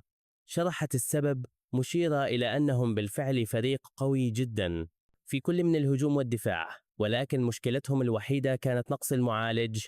وتذكر جو يون أنه سمع منهم من قبل أنهم يفتقرون إلى معالج، وبدأ يدرك مدى أهميته بالنسبة لهم في نفس الوقت. تحدثت الفتاة عن ميزة جو يون الغريبة، قائلة إنها دليل على أنه يمتلك سمة فريدة وقوية. لكن لاحظ الشاب أن جو يون لا يزال مبتدئا، مما جعل الموقف أكثر إثارة للاهتمام. ودخل الاثنان إلى ميدان واجه عدة وحوش قوية، واستخدمت الفتاة مهارتها القوية العاصفة النارية للتعامل مع الوحوش بسهولة. اشتعلت المنطقة من حولهما باللهب بسبب قدرتها المدمرة، وتحدث الاثنان عن جو يون مرة أخرى. وقالت الفتاة إنها تعتقد أن لاعبا مثله سيصبح بالتأكيد أكثر شهرة وأهمية في المستقبل. في هذه الأثناء كان جو يون يسير بمرح شاعرا بالرضا بعد كسب بعض المال، وبعد أن تمكن أخيرا من شراء الدرع الذي أراده. ظهرت نافذة تؤكد أن تأثيرات الدرع الجديد نشطة وأن إحصائياته قد زادت. ابتسم جو يون وقال لنفسه إن الدخل السلبي قد يكون أفضل من الجهد والعمل المباشر. رفع مستوى مهارة الدخل السلبي لديه مرة أخرى، وظهرت نافذة تؤكد أن التجارة قد ارتفع مستواها. شعر جو يون بموجة من الحماس، وقال بسعادة أن هذه هي الطريقة المثلى للعيش. وبدأ جو يون يشعر بالسعادة عندما تذكر أنه سيكسب نقاط المهارة سبا حتى لو لم يفعل شيئا. لكن تعابير وجهه تغيرت بسرعة عندما أدرك أن ترقية قدرة منح التجارة إلى المستوى 2 تتطلب 1000 نقطة، وصدم أكثر عندما علم أن ترقية ميزة المهام اليومية إلى المستوى 2 تحتاج إلى 3000 نقطة. ثم اكتشف أن ترقية نسخ المهارة إلى المستوى 3 تتطلب 4000 نقطة مهارة سبي، مما تركه مذهولا ومحبطا. وبعد تفكير سريع قرر جو يون أنه يمكنه جمع النقاط من خلال المهام اليومية، لكنه سرعان ما شعر بالإحباط عندما حسب أن الأمر سيستغرقه 49 يوما لجمع كل تلك النقاط. فقرر على الفور نسيان الأمر في الوقت الحالي والذهاب لقتال وحش زعيم جديد. جهز نفسه بارتداء عباءة لإخفاء هويته والحفاظ على صورته كمعالج خفي. توجه جو يون إلى ميدان خليج جارورم، وهو يتذمر من الأرض الموحلة الصعبة هناك. لاحظ أن هذا ميدان من الرتبة F غير مناسب للقتال المباشر بسبب التضاريس، وبدأ يفكر أن مثل هذه الأماكن مناسبة فقط للمبتدئين وغير لائقة لشخص مثله. تذكروا أن المستوى الأقصى لميادين الرتبة F هو 19، وأنه لا يمكنه امتصاص أرواح سوى 5 وحوش زعماء لكل رتبة. ثم تذكر نصيحة مهمة سمعها ذات مرة: لا تنضم أبدا إلى فريق غير موثوق به. شعر فجأة بالرغبة في العودة إلى المنزل بعد رؤية سلوك فريقه، وأصبح منزعجا عندما لاحظ أن أعضاء الفريق كانوا يتصرفون وكأنهم في موعد جماعي وليس في مهمة قتالية. تفاجأ جو يون عندما ظنه أحدهم فتاة بسبب اسمه، مما جعله يشعر بالإحراج. ثم أدرك ببعض الخجل أن سوء الفهم هذا ربما أخل بتوازن الفريق. بدت الأمور أكثر تعقيداً عندما رأى جو يون أعضاء الفريق يتصرفون برومانسية تجاه بعضهم البعض. سأل نفسه محبطاً: لماذا لم يتحقق من هؤلاء الأشخاص بشكل صحيح قبل الانضمام إلى الفريق؟ ثم بدأ قائد الفريق في شرح خطة المعركة بجدية، لكن جو يون شعر أن الأمور لن تنتهي على خير بسبب التنسيق الضعيف. بدأ القائد في شرح تفاصيل استراتيجية وحش الزعيم في خليج روروم، سلطعون الطين الذي تزداد سرعته وقوته مع تراكم التأثيرات السلبية عليه، وشرح أن الوحش يستخدم مهارة خاصة بمجرد تراكم ما يكفي من التأثيرات السلبية. طمأن القائد الفريق قائلا إنه هزم هذا المخلوق 8 مرات من قبل، مما جعل بعضهم يثق به أكثر. وبدأ جو يون يفكر أن قدرة الوحش على زيادة إحصائياته عند تعرضه لتأثيرات سلبية قد تكون المهارة الخاصة التي يمكنه نسخها. وابتسم بحماس، مدركا أنه إذا نسخ هذه المهارة فقد تصبح التأثيرات السلبية تعزيزات له بدلا من ذلك، لكنه ظل غير متأكد من مدى فائدة أعضاء الفريق الآخرين أثناء القتال. وفجأة ظهر الوحش الضخم المرعب أمام الفريق كاشرا عن أنيابه الكبيرة. شن القائد على الفور هجوما على الوحش بسيفه، مندفعا بشجاعة نحو فمه. على الرغم من هذا بقي جو يون في مكانه يراقب القتال عن بعد، وعلى وجهه نظرة من الإحباط وعدم التصديق. بدأ الفريق في مهاجمة الوحوش الأصغر بقوة وضراوة للقضاء عليها بسرعة. سحق المحاربون الوحوش بسهولة باستخدام أسلحة ثقيلة وقوية، وظهر قائد الفريق بابتسامة واثقة وأخبرهم أنه سيحميهم جيدا كونه محاربا مخضرما. لكن ثقته سرعان ما تحولت إلى خوف عندما ظهرت مجسات ضخمة فجأة من تحت الأرض صدم جو يون، وهو يرى القائد يتراجع في خوف بعد أن وعد بحماية الجميع، متفاجئا من رد فعله الجبان. بدأ الرماة في الاستعداد لهجمات بعيدة المدى، وأبلغوا الجميع أن وحش السلطعون لا يظهر إلا عندما تتراكم جثث الوحوش الصغيرة. أطلقت السهام بسرعة وبدقة عالية، مما أدى إلى قتل الوحوش الصغيرة بسهولة. وقف جو يون يراقب المشهد بإعجاب من مهارة الرماة، وبدأ يتساءل: متى سيظهر وحش السلطعون العملاق، خاصة بعد رؤية كيف تعامل الفريق بسهولة مع المخلوقات الصغيرة؟ فجأة بدأت الأرض تهتز بعنف، وانفجرت مجسات الوحش العملاق في مشهد مرعب، فأصيب الجميع بالذعر. بينما اندفع الوحش من تحت الأرض مهاجما الفريق بقوة كبيرة، صرخ أحد أعضاء الفريق محذرا من وصول الوحش، وبدأ الجميع في الاستعداد للمعركة على الفور. وظهر السلطعون الوحشي في شكل مرعب، متحركا بسرعة عالية نحو أعضاء الفريق، مما تسبب في حالة من الذعر العام. ذهل جو يون عندما رأى مدى ضخامة وقوة الوحش. في تلك اللحظة ظهرت نافذة أمام جو يون تكشف عن قدرة الوحش الفريدة، زيادة إحصائياته مع كل تأثير سلبي يتلقاه. هذا جعله يشعر بحماس لا يصدق، وقد غمرت الفرحة جو يون بعد اكتشاف هذه القدرة النادرة، وأدرك إنه على وشك الحصول على مهارة استثنائية. وبدأ الوحش في التحرك جانبيا بسرعة عالية، مما أربك الفريق. صح أحدهم محذرا من أن الوحش يمكنه أيضا تغيير اتجاهه فجأة، مما يزيد من الخطر. وبدأ جو يون يفكر بسرعة، وأدرك أن مهارة الوحش لا تتطلب أي شروط تفعيل خاصة، مما يعني أنها قدرة سلبية.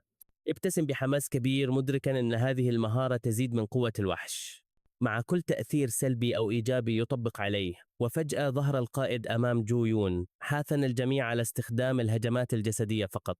شعر جو يون بالحيرة، غير متأكد من سبب وقوف المدافع الرئيسي والقائد هناك، لكنه تذكر تعليقاته السابقة حول الوحش وقدراته الفريدة، وتذكر أن قوة الوحش تزداد بنفس مقدار الضرر الذي يتلقاه، مما دفع جو يون إلى التفكير ملياً، وإدراك أن الهجمات الجسدية يمكن أن تسبب نزيفاً، وهو نوع من التأثيرات السلبية والذي قد يقوي الوحش في الواقع. وفي هذه الأثناء استأنف الرماة إطلاق السهام من مسافة بعيدة، استمر الهجوم بعيد المدى بينما حاول المحارب الرئيسي جذب انتباه الوحش نحوه.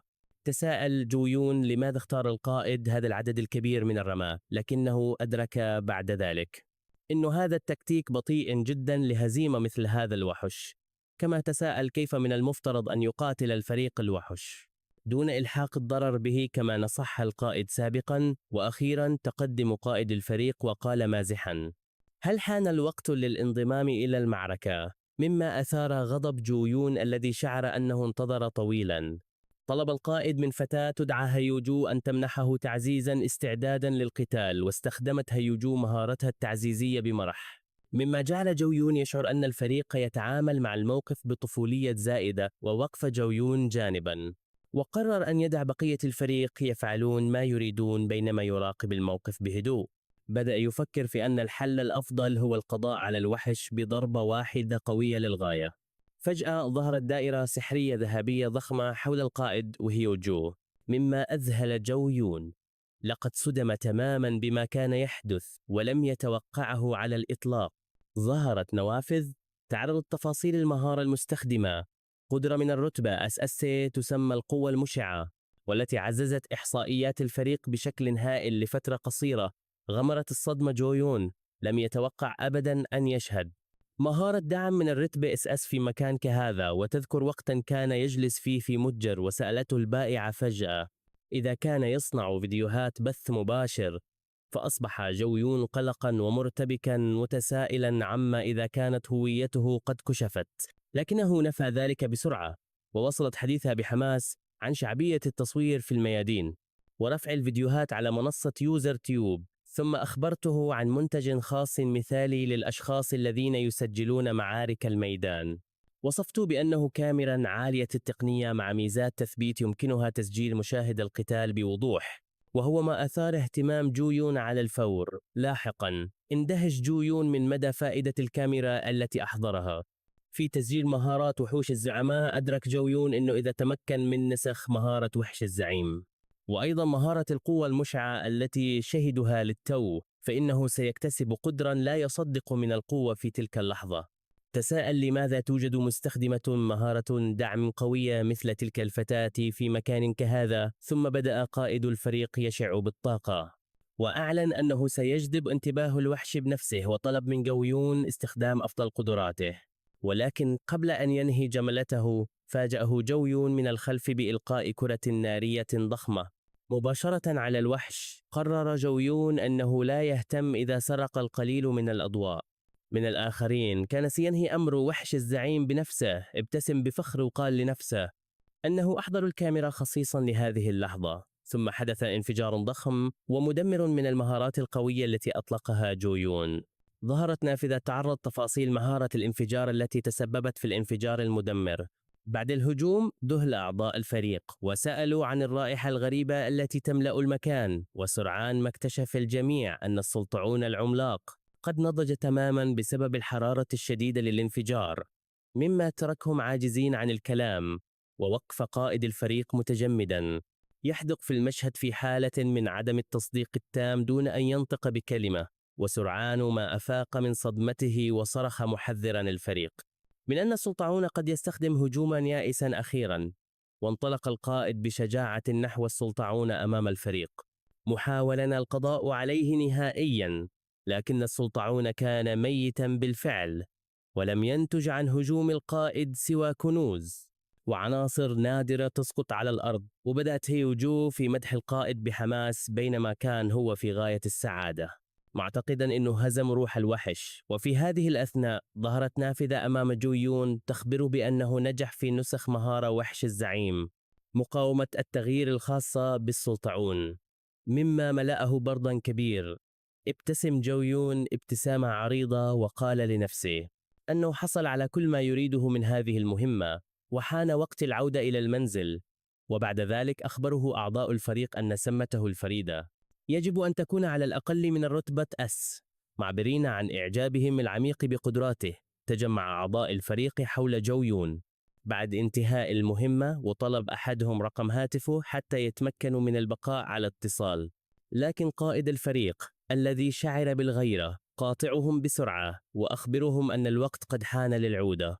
لتوزيع الغنائم، شعر ببعض الارتياح معتقدا أن هيو جو لا تزال تدعمه وتقف إلى جانبه، لكن اقترحت هيو جو بمرح أن يحصل جو يون على أكبر حصة من الغنائم لأنه ساهم بأكبر قدر في المهمة، وسرعان ما وافق الجميع قائلين إنهم لا يمانعون في إعطاء جو يون حصصهم. أيضا وفي هذه الأثناء بدأ السلطعون العملاق مطهوا بالكامل بسبب مهارات جو يون القوية، مما فاجأ الجميع. من بعيد كان رجل غامض يرتدي بدلة سوداء يراقب الوضع عن كثب، ثم أبلغ عبر جهاز اتصال أن السلطعون لم يسقط أي عناصر نادرة هذه المرة، وقرر الانتقال إلى مكان آخر. انسحب الرجل الغامض بهدوء تاركا الفريق خلفه. وصلت هيو جو التحديق في السماء بتعبير صامت بشكل غريب. لقد تغيرت نظرتها تماما وأصبحت الآن أكثر جدية وغموضا من ذي قبل. بعد المهمة في مكان آخر كان جو يون يتدرب بمفرده مستخدما مهاراته الجديدة بشكل متكرر.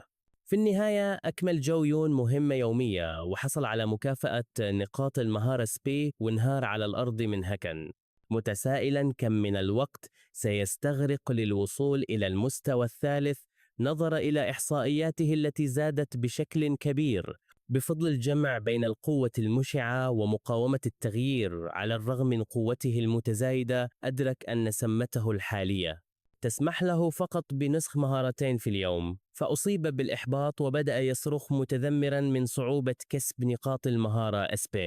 قال جو يون لنفسه مازحا إنه يتمنى أن يعطيه مدير النظام مهمة جيدة وسهلة لكسب المزيد من النقاط، ثم استلقى بيأس عالما أن مثل هذه الأشياء لا تحدث أبدا. وفجأة ظهرت نافذة المهمة الرئيسية التي طال انتظارها أمامه. صدم جو يون عندما قرأ تفاصيل المهمة ستكافئه ب4000 نقطة مهارة سبا دفعة واحدة. تغيرت تعابير وجهه مع سيطرة القلق والذهول عليه بسبب خطورة المهمة المفاجئة.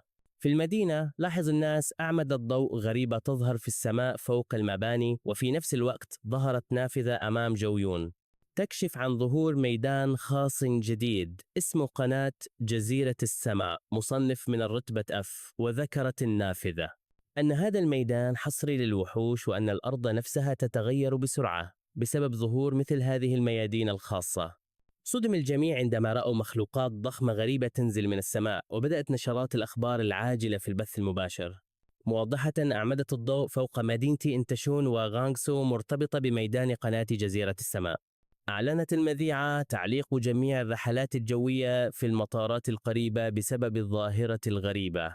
أشارت التقارير إلى بداية استجابة طوارئ دولية لهذه الظاهرة التي بدأت تظهر في مناطق متعددة حول العالم. في اليابان ظهر فجأة ميدان بحجم نصف كوريا الجنوبية بجوار طوكيو، مما تسبب في حالة من الذعر العام. كان الجميع يقرؤون الآن الأخبار العاجلة عن الميدان الخاص في اليابان والذي لم يكن من نوع جزيرة السماء.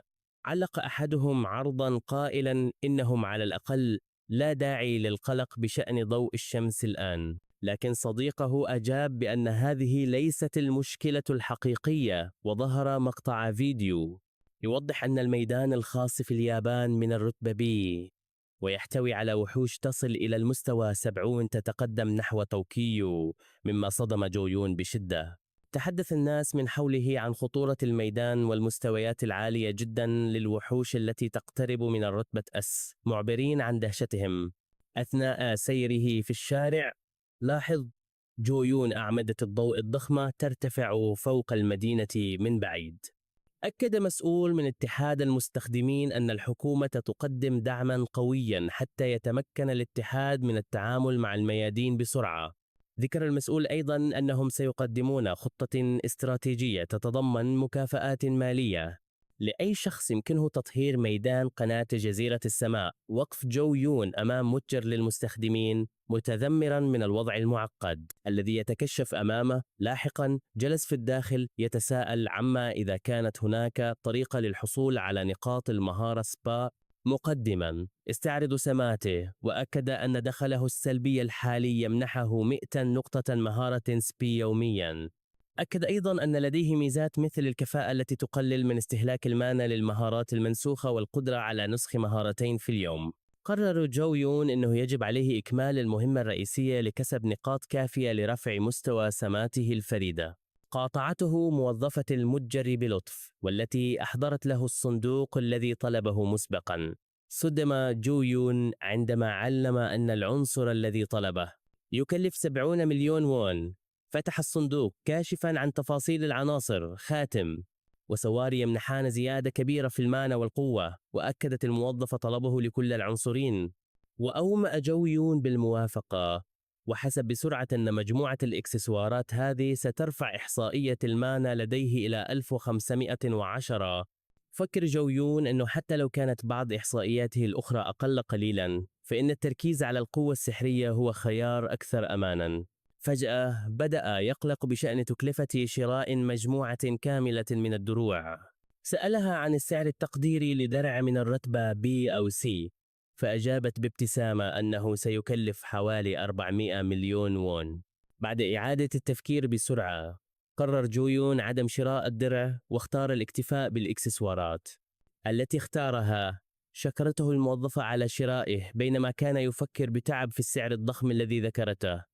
لمجرد قطعة من العتاد، توجه جو يون نحو مدخل الميدان الخاص قناة جزيرة السماء، متسائلا عما إذا كان هذا هو المدخل الصحيح. استبدل نظارته بكاميرا جسدية لتسجيل كل شيء بسهولة أكبر، ثم شعر ببعض الندم لعدم شراء الكاميرا من البداية بدلا من النظارات. قرر جو يون التحقق من تعليقات المجتمع عبر الإنترنت قبل دخول الميدان، وقرأوا عدة منشورات تؤكد أن الميدان صعب للغاية ومليء بالوحوش الأقوى بكثير من تلك الموجودة في الميادين العادية. نصح أحد المستخدمين المقاتلين اليدويين بتجنب الدخول لأن نصف الوحوش طائرة، مما يجعل القتال أكثر صعوبة. مع ذلك قرر جو يون الدخول، معتقدا أن التعليقات ربما تبالغ في الصعوبة. اقترب من المدخل بثقة، مطمئنا نفسه بأنه لا يمكن أن يكون بهذه الصعوبة. في اللحظة التي دخل فيها الميدان، وجد نفسه في عالم جديد غريب محاطا بمخلوقات عائمة ومناظر طبيعية خلابة. أعجب جو يون بشدة بجمال الميدان الذي دخله، وتساءل لماذا كانت الوحوش هادئة جدا ولا تهاجمه على الفور، مما جعله يعتقد أنه قد يكون مكانا جيدا للراحة. وتناول وجبة، وفجأة سمع صرخة عالية جعلته يلتفت في خوف، ورأى وحشا طائرا ضخما يمسك بشخص كان يصرخ ويطلب المساعدة. استمرت الصرخات بينما تم حمل الشخص بعيدا مختفيا عاليا في السماء. وقف جو يون متجمدا في مكانه مذهولا تماما بما شاهده للتو، وظهرت مجموعة من الوحوش الطائرة بكثافة في السماء، مما دفع جو يون إلى التراجع قليلا وتجهيز مهارة كرة النار للدفاع عن نفسه. وقرر محاولة الدفاع والهروب، لكنه لاحظ فجأة أن الوحوش كانت تطير بسرعة نحو اتجاه آخر، وشاهد جو يون في دهشة بينما ظهرت مجموعة من المغامرين الآخرين يقاتلون الوحوش بمهارة، وتساءل من هم. أدرك بسرعة أنهم فريق قوي جدا يقاتل الوحوش بخبرة كبيرة، واستخدم أحد أعضاء الفريق درعا ضخما لحمايتهم من هجوم قوي قادم. تركز الهجوم على الدرع، لكن الفريق تمكن من الصمود. استخدمت فتاة من الفريق مهارة قوية، العاصفة النارية، وبدأت النيران تدور حولها استعدادا للضربة. أطلقت مهارتها بكامل قوتها، محدثة عاصفة نارية ضخمة أحرقت الوحوش الطائرة. كان جو يون مندهشا تماما من قوة الهجوم والدمار الذي أحدثه. بعد انتهاء الهجوم بدت الفتاة متعبة قليلا، وأعربت عن دهشتها من القوة الساحقة التي أطلقتها للتو. وطمأنها زميلها بأن الأمور سارت بسلاسة أكبر من المتوقع، لكنه حذرها من التهاون لتجنب الإصابة كما في المرة السابقة. وبدأ جو يون يفكر في إمكانية نسخ مهارة العاصفة النارية أيضا، بما أنه نسخ كرة النار سابقا. في تلك اللحظة بدأت مجموعة من الوحوش الصغيرة تقترب من جو يون بطريقة ودية على ما يبدو. تحدثت الفتاة إلى زميلها قائلة إنه لو كان لديهم معالج معهم من قبل لما أصيبت بجروح خطيرة. أعربت عن أسفها لعدم تمكنها من تجنيد معالج جيد قابلته من قبل قائلة إن وجوده كان سيجعل عمليات الصيد أسهل بكثير. وفجأة بدأ جويون يصرخ في ذعر طالبا من الوحوش الصغيرة عدم الاقتراب من ساقي بهذه الطريقة الغريبة. نظر جويون حوله بارتباك عندما لاحظ أن الفريق يراقبه بفضول بسبب ما كان يحدث، وأدرك أنهم نفس الأشخاص الذين قابلهم من قبل. ابتسمت هي جي بسخرية وسأل جويون إذا كان مشغولا قليلا بالتعامل مع الوحوش الصغيرة. شعر جويون بإحراج شديد وحاول التظاهر بأن كل شيء طبيعي تماما في تلك اللحظة. بدأت الوحوش الصغيرة في البكاء بحزن لأنها لم تستطع البقاء مع جويون عندما سحبها أحد المغامرين بعيدا. شكر جويون المغامر الذي ساعده في التخلص من الوحوش اللطيفة وهو يتذمر من أنها أفسدت حذاءه الباهظ الثمن. تذكر المغامر أنه قابل جويون سابقا كمعالج في الحديقة، وتساءل عما إذا كانت هي جي تحاول تجنيده للفريق، وكان متأكدا من أنها ستفعل ذلك بناء على ابتسامتها اللطيفة. اقتربت الفتاة بمرح من جويون وأخبرته أن لقاءهما مرة أخرى هنا قد يكون علامة من القدر على انضمامه إليهم. ابتسم جويون بتوتر وطلب منها بأدب أن تترك ذراعه التي كانت تمسك بها بإحكام. أصرت الفتاة مازحة على أنها ستحمل جويون طوال اليوم وستعتني به جيدا. ابتسم جويون مستسلما مقررا أنه سيتعين عليه نسخ ضوء الشفاء كآخر مهارة في اليوم. طلب منها أن تسمح له بالابتعاد قليلا حتى يتمكن من نسخ المهارة، ونظر إليه الفريق بارتباك كبير. عندما أخبرهم أنه بحاجة ماسة لاستخدام دورة المياه، شعر جويون بإحراج شديد بسبب حقيقة أنه كان بحاجة لمشاهدة المهارة أثناء استخدامها لنسخها، معتقدا أنه ربما قد أفسد صورته أمام الفريق. فجأة اهتزت الأرض بعنف وظهر وحش ضخم متجها نحو الفريق. كان الوحش العملاق يحمل صخرة ضخمة وحاول أذفها عليهم. استخدم أحد المغامرين درعا قويا لصد الهجوم وتجنب الإصابة. بدأ جويون يدرك مدى خطورة الموقف، معترفا لنفسه بأنه سيكون في ورطة خطيرة إذا اقترب أكثر من اللازم. اندفع الوحش نحوه بسرعة هائلة مما أجبر جويون على الفرار. تفاجأت الفتاة عندما ركض جويون متجاوزا إياها بأقصى سرعة هربا من الوحش، لكنها سرعان ما ابتسمت ووقفت بثقة في مكانها لمواجهة المخلوق. استخدمت مهارة دفاعية قوية تسمى جدار النار، محيطت نفسها بحاجز من اللهب، ثم أطلقت مهارات هجومية إضافية مثل مطر النار ورمح النار للقضاء على الوحش. تمكنت من هزيمته بسهولة مدهشة مستخدمة ترسانتها الواسعة من المهارات النارية. بعد انتهاء المعركة ابتسمت ابتسامة عريضة وأعلنت أن المنطقة أصبحت الآن آمنة تماما. قام زميلها بلطف بتوبيخها لاندفاعها بعيدا جدا أثناء القتال، لكنها ردت بمرح أنه لا يوجد ما يدعو للقلق طالما أنهم فازوا. عبر جويون عن دهشته من عدد المهارات التي تمتلكها الفتاة متسائلا بصوت عال: إذا كانت تلك مهارات من الرتبة S، فكيف ستبدو مهارات الرتبة X؟ أوضحت الفتاة أن معظم مهاراتها تم شراؤها بالمال من خلال كتب المهارات، مما جعله يدرك أن المال هو المفتاح الحقيقي للقوة. فجأة هاجمهم وحش ضخم آخر من تحت الماء. أعد الفريق على الفور هجوما مضادا ونجحوا في إيقاف تقدم الوحش. في تلك اللحظة أطلق جويون مهارة كرة النار التي نسخها سابقا، لكن حجمها كان هائلا. صدم أعضاء الفريق من حجم كرة النار الأكبر بكثير من المعتاد، حتى جويون نفسه ذهل من الحجم الهائل لكرة النار التي ألقاها. بدأت الفتاة تشك فيما إذا كان جويون مجرد معالج. متسائلة كيف يمكن لقوته السحرية أن تتجاوز قوتها. أدرك جويون أن مهارته اكتسبت سمة عشوائية تسمى الشحن الزائد، والتي ضاعفت استهلاك المانا وزادت من مقدار الضرر بشكل كبير.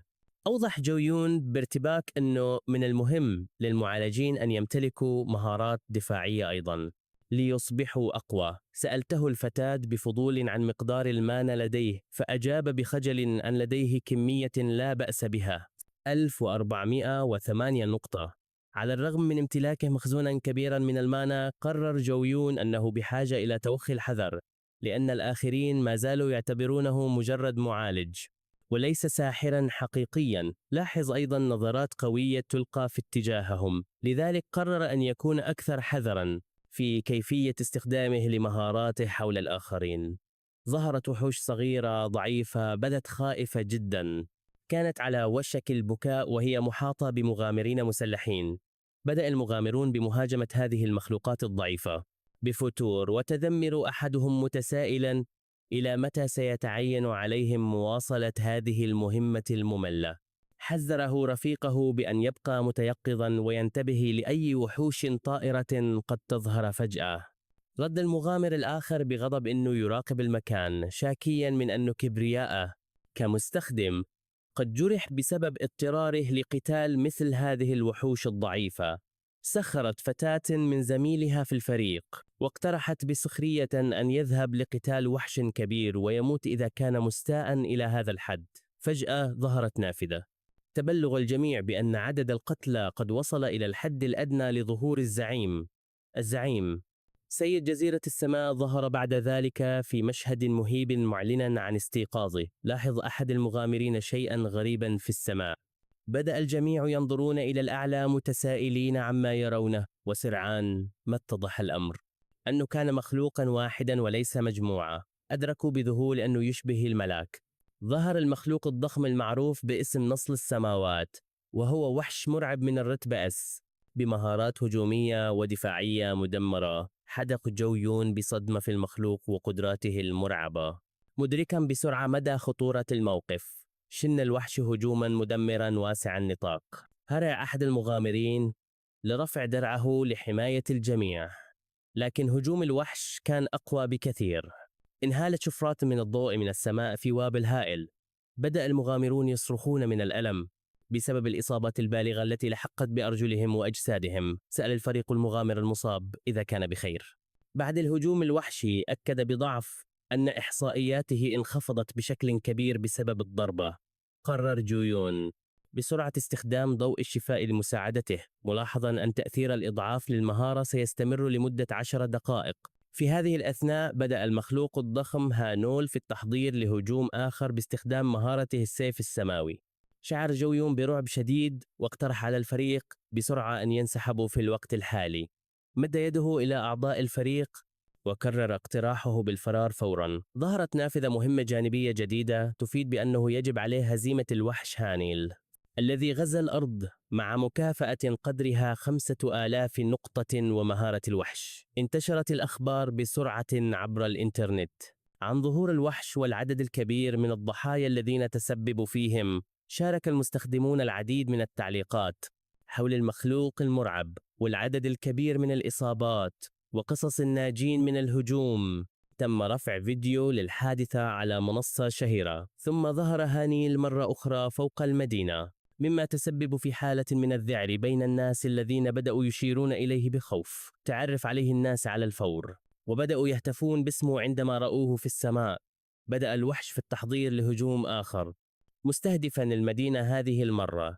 في النهاية أدرك المغامرون أن الهجوم كان حتميا، وصرخ أحدهم بيأس أنه لن يتمكن من تفادي الضربة التالية. أحد المغامرين تجاهل في البداية المطر المتساقط، لكنه شعر فجأة بثقل سلاحه غير المتوقع. لاحظ زميله أيضا تأثيرا سلبيا آخر، إضعافا بدأ يؤثر عليهم أثناء القتال. بدأت الوحوش الصغيرة واللطيفة فجأة في التحول بطريقة غريبة ومقلقة. هذه الوحوش التي كانت محبوبة يوما ما تحولت إلى وحوش مرعبة وهاجمت الفريق على الفور، مما تسبب في صراخ أحدهم في حالة من الذعر. كان جويون يشاهد المشهد على حاسوبه مصدوما من قوة الوحش الجديد.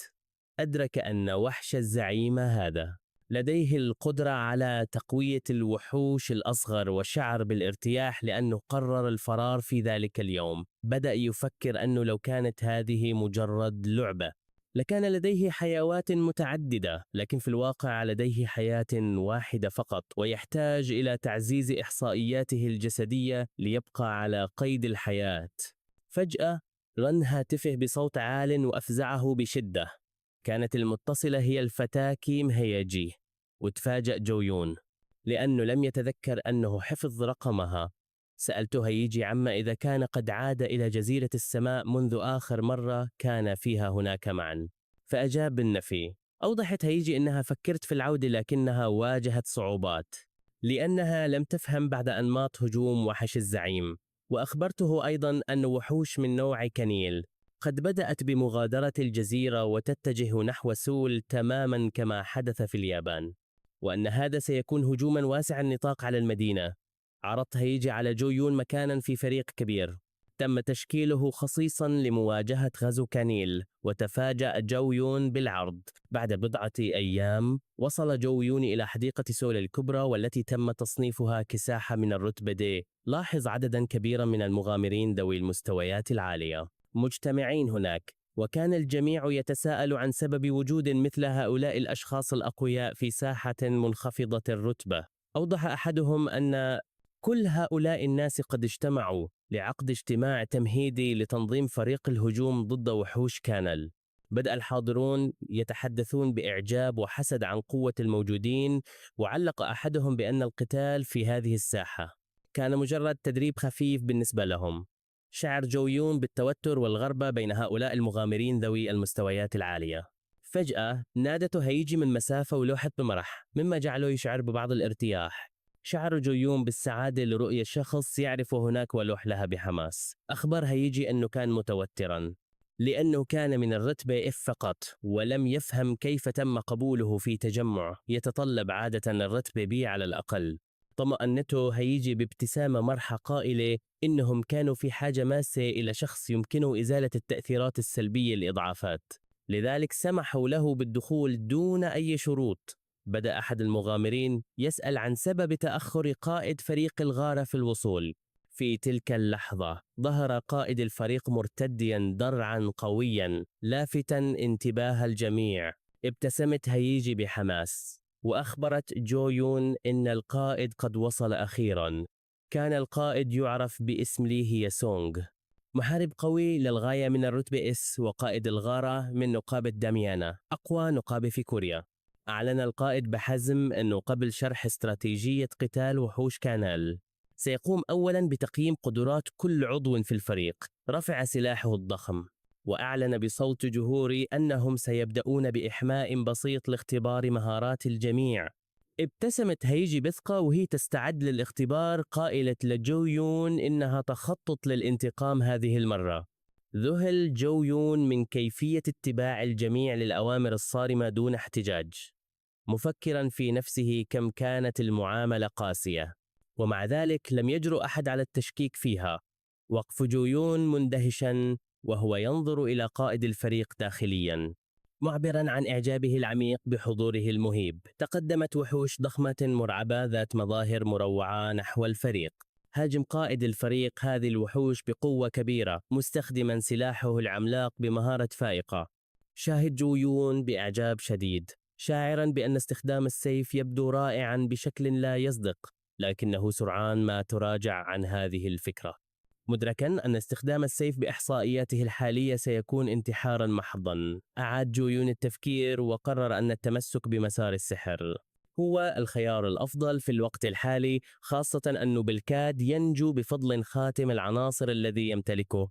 بينما كان يراقب قائد الفريق تساءل لماذا شعر بأن فن المبارزة مألوف بشكل غريب على الرغم من عدم وجود خبرة سابقة لديه. مع ذلك اختار تأجيل التفكير في الأمر حتى يتمكن من رفع إحصائياته الجسدية بشكل كاف. كان جو يون متأكدا أن القتال عن قرب كان خطيرا جدا بالنسبة له، لذلك قرر الاعتماد على السحر بعيد المدى. بدأ قائد الفريق في استعراض قتال مذهل وقوة لفتت انتباه الجميع إليه. ظهرت نظرة جادة في عين قائد الفريق وهو يقاتل الوحوش بشراسة شديدة. استمرت المعركة الشرسة بضربات سريعة وقوية للغاية من القائد. ظهر مستنسخ بجانب جو يون، معلقا أنه سيكون من العار إخفاء مثل هذه المهارات المذهلة. ظهرت نافذة أمام جو يون تظهر تفاصيل مهارة استثنائية من الرتبة SS تسمى معركة الدم، والتي تسمح للمستخدم بتعزيز إحصائياته بشكل كبير بعد هزيمة عدو، وهو الأمر الذي فاجأه كثيرا. أدرك جو يون أنه اكتشف مهارة برية تعزز الإحصائيات الجسدية على الفور، مما ملأه بالحماس. ظهر قائد الفريق بعد القضاء على عدد كبير من الوحوش واقفا بثقة فوق أجسادهم. استمرت المعركة الشديدة، بينما قاتلوا بقية أعضاء الفريق الوحوش المتبقية بقوة كبيرة. سقطت الوحوش تحت هجمات الفريق التي لا هوادة فيها، مما ترك الجميع مذهولين بقوتهم. فجأة زعيم مستنقع السم ملك السحالي السامة ظهر وأطلق زئيرا عاليا بشكل لا يصدق. أصبح قائد الفريق أكثر جدية وهو يستعد للهجوم. قام بتفعيل مهارة استثنائية أخرى تسمى كسر الحدود، والتي زادت من قوته الهجومية بشكل هائل. لمدة 60 ثانية اندفع الوحش الضخم نحو القائد بقوة وحشية محاولا سحقه. بثقة كبيرة تصدى القائد لهجوم الوحش بضربة سريعة ودقيقة للغاية. نجح في امتصاص روح الوحش بعد قتله، وظهرت نافذة تشير إلى أنه اكتسب زيادة دائمة في الصحة، وأن مهارة زعيم جديدة قد أضيفت إلى قائمته. بعد ذلك اجتمع الفريق للحديث عن نجاحهم وذكر أحد الأعضاء أنه كاد يهزم الوحش بمفرده مرة من قبل. ردت هيجي بسخرية على زميلها في الفريق، موضحة أنه كاد يفعل ذلك بالفعل. سأل جو يون هيجي عما إذا كان بإمكانه الحصول على مكافآت حتى بدون المشاركة المباشرة في القتال. أوضحت أنه عادة من لا يساهم لا يحصل على مكافآت، ولكن بما أن جو يون كان يزيل باستمرار التأثيرات السلبية عن الفريق، فقد اعتبر ذلك مساهمة مقبولة. شعر جو يون بالسعادة عندما أدرك أخيرا كيف يمكن للمعالجين رفع مستواهم بسهولة، معتقدا أنه أفضل دور على الإطلاق. أخيرا أعلن قائد الفريق أنه سيعطيهم موجزا نهائيا وينظم كل شيء قبل توزيع المكافآت. استرق جو يون السمع لقائد الفريق وهو يتحدث عن كيف كانت الفرق في الماضي تهاجم بشكل جماعي دون فهم واضح لنقاط ضعف الوحش، سواء كانت ضعيفة أمام السحر أو الهجمات الجسدية. وأوضح أن الفريق سيتم تقسيمه الآن وتعيينه بناء على نوع هجومهم، سواء كان سحريا أو جسديا. ظهرت نافذة أمام جو يون تعرض تفاصيل مهارة جديدة تسمى المحفز، والتي تعزز بشكل كبير من تأثيرات السموم. اعتقد جو يون أنها قد تكون مفيدة على الرغم من أنه لم يرها تستخدم في القتال، لكنه سرعان ما قرر أن هذا ليس مهما. في الوقت الحالي ظهرت نوافذ أخرى تعرض مهارات قائد الفريق المذهلة من الرتبة SS، مثل كسر الحدود وجنون الدم. ذهل جو يون عندما أدرك أن القائد يمتلك قدرتين من الرتبة SS. عندما ذكر قائد الفريق المعالجين ونظروا نحو جو يون، ابتسم الأخير بتعبير غريب ومبتهج. شعر جو يون أنه حصل على كل ما يحتاجه، وبدأ يفكر في مدى رغبته في العودة إلى المنزل بسرعة. بعد عدة أيام كان جو يون مستلقيا على سريره منهكا، قائلا إنه يشعر بالتعب لدرجة الموت. قبل يوم واحد فقط من الهجوم الكبير على كانال فتح نافذة حالته، وتساءل متى سيجمع أخيرا كل النقاط التي يحتاجها. ظهرت نافذة تظهر أن لديه الآن 4000 نقطة مهارة سبي، وأدرك أن لديه نقاطا كافية قبل بدء الهجوم مباشرة. تذكر كيف أمضى الأيام السابقة في إكمال مهام يومية متنوعة، مثل قتل 30 وحشا صدفيا وجمع 30 قرنا من الثيران ثلاثية القرون، مكتسبا 500 نقطة مهارة لكل مهمة. استمر في أداء المهام اليومية مثل قتل 30 وحشا من النوع الأرضي و30 وحشا من النوع الناري، مكتسبا المزيد من نقاط المهارة. كان جو يون متعبا للغاية من السيل المستمر للمهام اليومية التي لا يبدو أنها تنتهي، لكنه شعر أيضا بأنه محظوظ جدا لأن المهام التي تلقاها كانت سهلة نسبيا. قفز جو يون من سريره بحيوية عندما قرر أن الوقت قد حان أخيرا لإنفاق النقاط التي جمعها. قام برفع مستوى سمة نسخ المهارة لديه، وتساءل بسعادة عما إذا كانت هذه نعمة من السماء. ظهرت نافذة تؤكد أنه نجح في رفع سمة نسخ المهارة إلى المستوى 3. بدأ جو يون يفكر في دمج المهارات السلطة المشعة ومقاومة التغيير لزيادة قوته الهجومية وإحداث ضرر هائل. فكر أيضا في مهارة جنون الدم لكنه تساءل عما إذا كان امتلاك 3 خانات للمهارات فقط سيكون كافيا حقا. ثم فكر في مدى قوة التآزر الذي يمكن أن يحدث إذا تمكن من إضافة مهارة هجومية واحدة أخرى إلى المزيج. أدرك أن دمج هذه المهارات يمكن أن يخلق تآزرا قد يتجاوز حتى إصداراتها الأصلية. مع ذلك عبر عن رغبته في أن يتمكن من تخزين 4 مهارات بدلا من 3 فقط، لكنه تقبل أن 3 هو حده الحالي وأنه سيتعين عليه العمل بهذا. بدأ جو يون بنسخ المهارات التي اختارها بالفعل، مثل السلطة المشعة ومقاومة التغيير، ثم واجهه على الفور وحش ضخم وشرس ووقف بثقة لمواجهته. أطلق مهارته القوية كرة النار، معلنا بسعادة أن الوقت قد حان لاختبار تعزيزه الهجومي. في مكان آخر بدأ الناس على الإنترنت يتحدثون عن شخص غريب يقتل الوحوش بسهولة باستخدام كرة النار.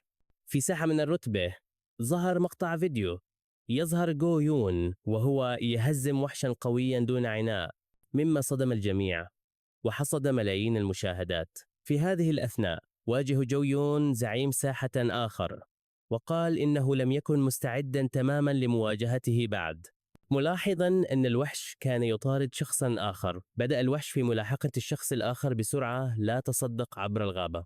فجأة أصابت كرة نار ضخمة الوحش من العدم، مما أذهل كل من كان بالجوار وبدأوا يتساءلون من الذي يمكن أن يكون قد استخدم مثل هذه المهارة القوية. أدرك جو يون فجأة أن الوحش كان يتجه نحوه مباشرة بعد أن استخدم مهارة كرة النار الكبيرة، وشعر بقلق شديد.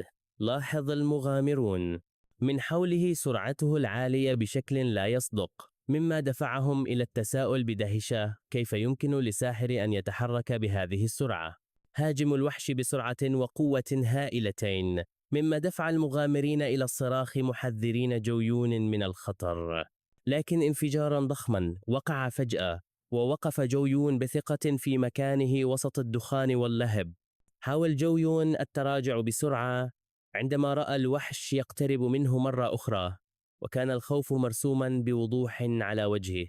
استمر في إطلاق كرات النار على الوحش بسرعة، ملحقا به ضررا مستمرا بنجاح. وقف المغامرون الآخرون مذهولين تماما وهم يشاهدون هذا المجنون يقضي على زعيم ساحة بهجمات بسيطة متكررة. في مكان آخر توقفت سيارة فاخرة أمام مبنى كبير، وخرجت منها امرأة أنيقة معلنة نهاية جدول التفتيش الميداني. داخل السيارة ذكر رجل يجلس في الخلف أن لديه ساعة و24 دقيقة من وقت الفراغ قبل موعده التالي. أثناء تصفحه للأخبار رأى عنوانا يقول إن المجنون قد هزم أفعى الجبل. ابتسم الرجل وهو ينظر إلى وجه جو يون على هاتفه، وسأل صوت من رفيقه عما إذا كان مهتما بهذا الشخص المجنون. رد الرجل بثقة أنه بالطبع مهتم، فهو من أعطاه خاتم العناصر الثمين. في الخارج علقت مساعدته بأنها كانت متأكدة تماما أن ذلك الشخص هو جو يون. في هذه الأثناء كان جو يون يتفادى هجمات الوحش ببراعة، على الرغم من أن الخاتم الذي أعطاه إياه الرجل لم يعزز رشاقته أو قدرته على التحمل. كان مراقب عن بعد مندهشا من براعة جو يون القتالية وكأنه مقاتل متمرس. تحدث الرجل مع مساعدته عن تحركات نقابة تسمى غزاة الميدان، وأكدت أن توقعه كان صحيحا، فقد تم رصدهم بالقرب من الحقول الخاصة. أمرها بمراقبة المجنون عن كثب، بالإضافة إلى أعضاء تلك النقابة، مشيرا إلى أن الاهتمام المتزايد من المرجح أن يجلب المتاعب. بينما كان الرجل يبتعد نحو قصر فاخر راقبته مساعدته على أمل ألا يحدث شيء سيء لصديقه، في مكان مظلم آخر جلس شخص ما أمام جهاز كمبيوتر يشاهد مقطع فيديو لجو يون وهو يقاتل الوحش ويهزمه. ابتسم الشخص ابتسامة شريرة وهو يحدق في الشاشة ويتمتم لنفسه مجنون بالنبرة شريرة. شاهد جو يون مقطع فيديو نشره آخرون يظهره وهو يقاتل أفعى الجبل، وشعر بالغضب لأنهم كانوا يجنون المال من عمله ومجهوده. نهض بغضب في منتصف الليل صارخا بأنه قام بكل العمل بينما كان الآخرون يكتسبون الشهرة والمال دون حتى إظهار وجهه. ثم تساءل عما إذا كان من الأفضل أن يرفع الفيديو بنفسه. بدلاً من ترك الآخرين يستفيدون منه. قرر اغتنام هذه الفرصة لتوثيق قناته رسمياً ورفع اللقطات من الكاميرا المثبتة على جسده. بدأ جويون يتخيل نفسه وهو يتلقى درع التشغيل الذهبي ويكتسب ملايين المتابعين، شاعراً بالحماس والسعادة، تصور نفسه مستلقياً بفرح على أكوام من المال بعد تحقيق النجاح. ثم لاحظ جويون مهمة يومية من الرتبة B تتطلب منه جمع عناصر خاصة وقتل وحوش الميدان. تفاجأ برؤية مثل هذه المهمة اليومية الصعبة، معتقداً أن المهام اليومية لا يجب أن تتجاوز الرتبة E أو F. تذكر كيف نام طوال اليوم بعد أن أرهق نفسه في قتال أفعى بسيطة، وأدرك أنه يجب عليه الإسراع وإكمال المهمة قبل منتصف الليل. أثناء بحثه عن العناصر لاحظ شيئاً غريباً على الأرض أمامه. اكتشف كرة زرقاء متوهجة ملقاة على الأرض وتساءل عما إذا كانت هي العنصر المطلوب. ظهرت نافذة تخبر بأنه قد حصل بالفعل على أحد عناصر المهمة. أدرك جويون أن هذه العناصر لا تسقط من الوحوش، مما يعني أنه سيتعين عليه البحث عنها في جميع أنحاء الميدان بنفسه. شعر بالإرهاق بمجرد التفكير في البحث المضني في كل مكان. فجأة هاجمه طائر ضخم، لكن جويون تمكن من تفادي الهجوم بطريقة مفاجئة وغريبة. تفاجأ بقدرته على تفادي الهجوم بهذه المهارة دون أن يفهم كيف حدث ذلك. وقف مرتبكا ومذهولا من رد فعله الغريزي متسائلا كيف تمكن من تفادي الهجوم بهذا الشكل. كان جويون مرعوبا وتساءل كيف تحرك جسده بهذه السرعة والبراعة دون تفكير، متذكرا أنه قد يكون التأثير المشترك لمهارته السلطة المشعة ومقاومة التغيير. قرر تأجيل التفكير في الأمر في الوقت الحالي والتركيز على إكمال المهمة. ثم أطلق مهارة كرة النار على الوحش الطائر الذي هاجمه من مسافة. لاحظت مجموعة أخرى من المغامرين كرة النار في السماء متفاجئين بوجود صيادين آخرين في هذه الساعة المتأخرة. سأل قائد هذه المجموعة أتباعه عن موقع الوحش كينيل، فأجابوا بأنه في الشمال الغربي. قرر القائد أن يسبق ليه يونغ ويصطاد الوحش أولا، متحمسا لفكرة رؤية منافسه يعود خالي الوفاض. سأله أحد أتباعه ماذا سيفعل إذا تدخل مستخدمون آخرون في الصيد، فأجاب القائد بابتسامة شريرة قائلا إنه سيقتلهم ببساطة. في هذه الأثناء أكمل جويون مهمته بنجاح وبسعادة، معلنا أن قتل الوحوش أصبح سهلا للغاية. تمكن جويون أيضا من العثور على عنصر آخر بسرعة، متفائلا بإكمال المهمة قبل منتصف الليل. ظهرت نافذة أمامه تؤكد أنه حصل على العنصر التاسع من أصل 10، مما جعله متحمسا لأنه قد استوفى بالفعل شرط البقاء على قيد الحياة لمدة ساعة كاملة في الميدان. ابتسم جويون بفرح غامر بينما كان يستعد للعثور على العنصر الأخير لإكمال مهمته بنجاح. تفاجأ جويون بمشهد معركة شديدة للغاية تدور أمامه. تساءل في دهشة لماذا بدأت النقابة الهجوم مبكرا على الرغم من أنه كان من المفترض أن يبدأ عند الفجر. أصبحت المعركة أكثر عنفا بينما أطلق المغامرون سهامهم وهجماتهم بشراسة وعدوانية على الوحش. شعر جويون بالقلق من أنه إذا استمرت الأمور على هذا النحو فقد يسرق هؤلاء الأشخاص قتلة الزعيم بسهولة قبل وصول فريقه.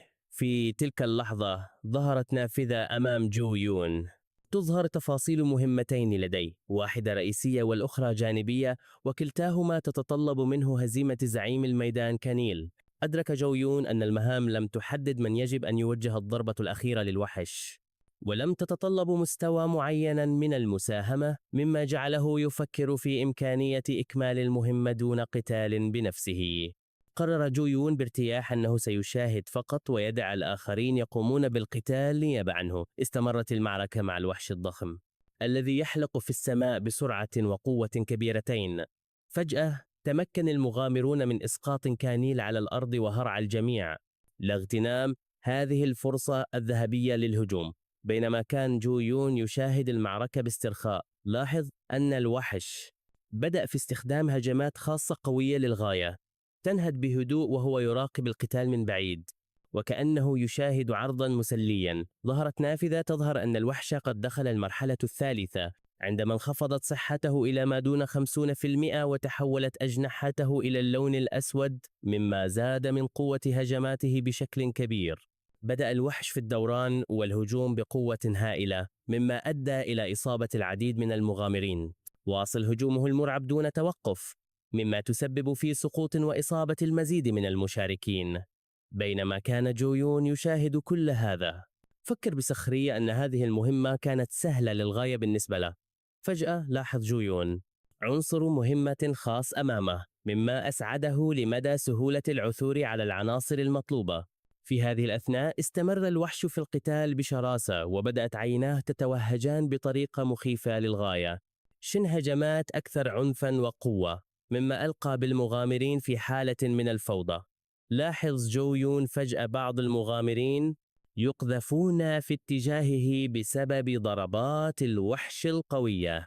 شعر بالقلق عندما رأى بعض المغامرين المصابين يتجهون نحوه بسرعة متسائلا لماذا يحدث هذا له على وجه التحديد. سقط بعض المغامرين من حوله وسرعان ما تفقدوا بعضهم البعض وحاولوا إعادة تنظيم أنفسهم.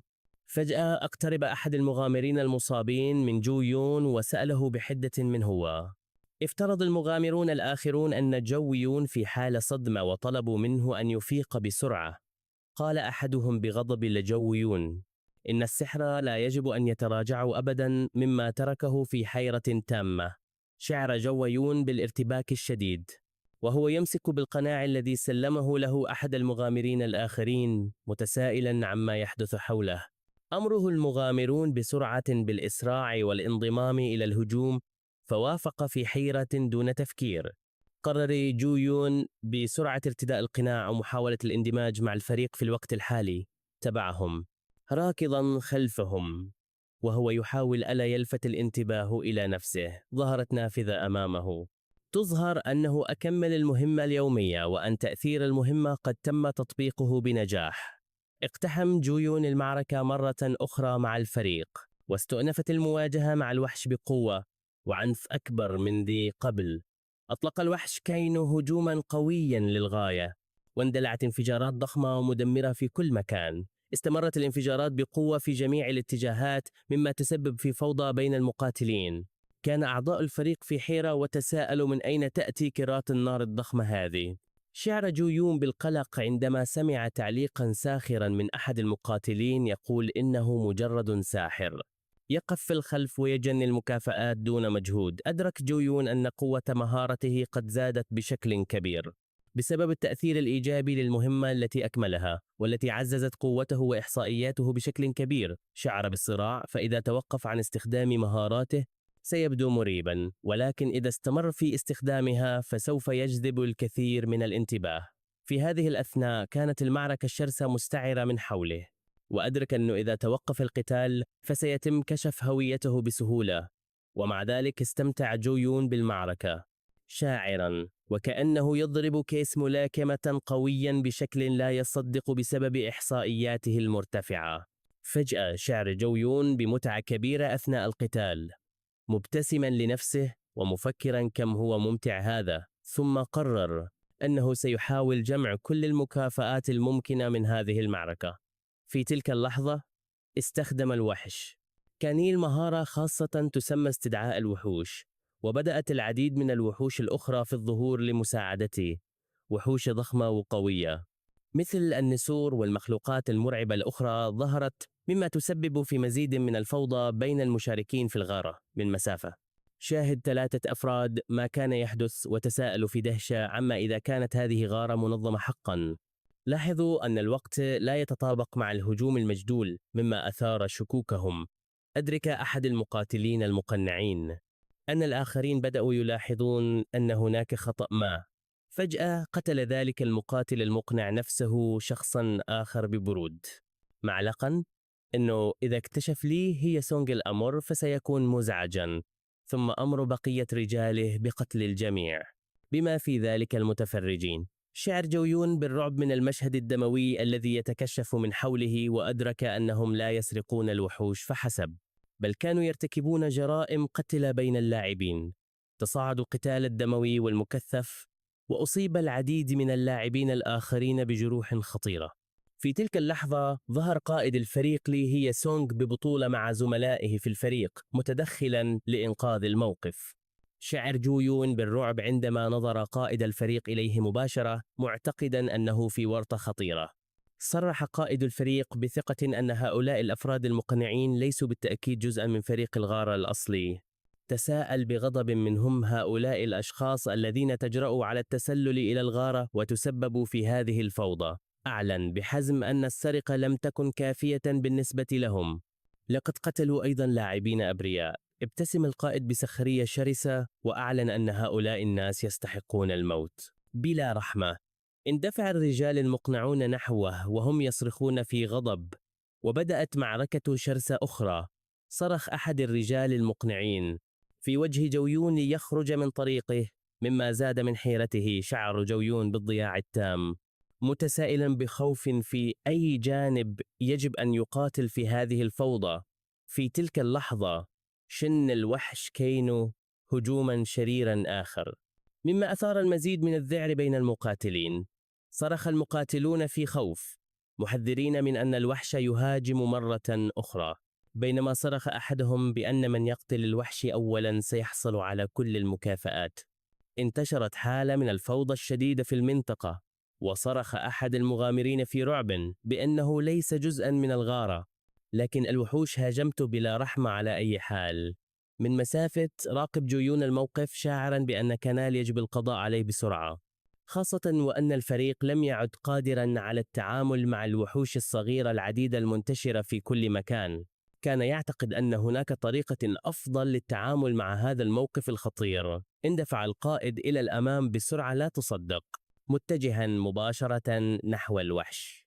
صدم جو يون من المشهد أمامه. بدأ المغامرون في استخدام مهارات قوية مثل رمح النار في محاولة للسيطرة على الوضع المشتعل. فجأة تعرضت الفتاة هيجي للهجوم من الخلف في كمين غادر من قبل أحد المغامرين المقنعين. استدارت بسرعة في مفاجأة لمواجهة هذا الخطر غير المتوقع. شعرت هيجي بالارتباك والخوف من الهجوم المفاجئ وغير المتوقع، ولكن في اللحظة التالية رأت أن الساحر المقنع الذي كان يقاتل بجانبها قد هاجم فريقه لإنقاذها.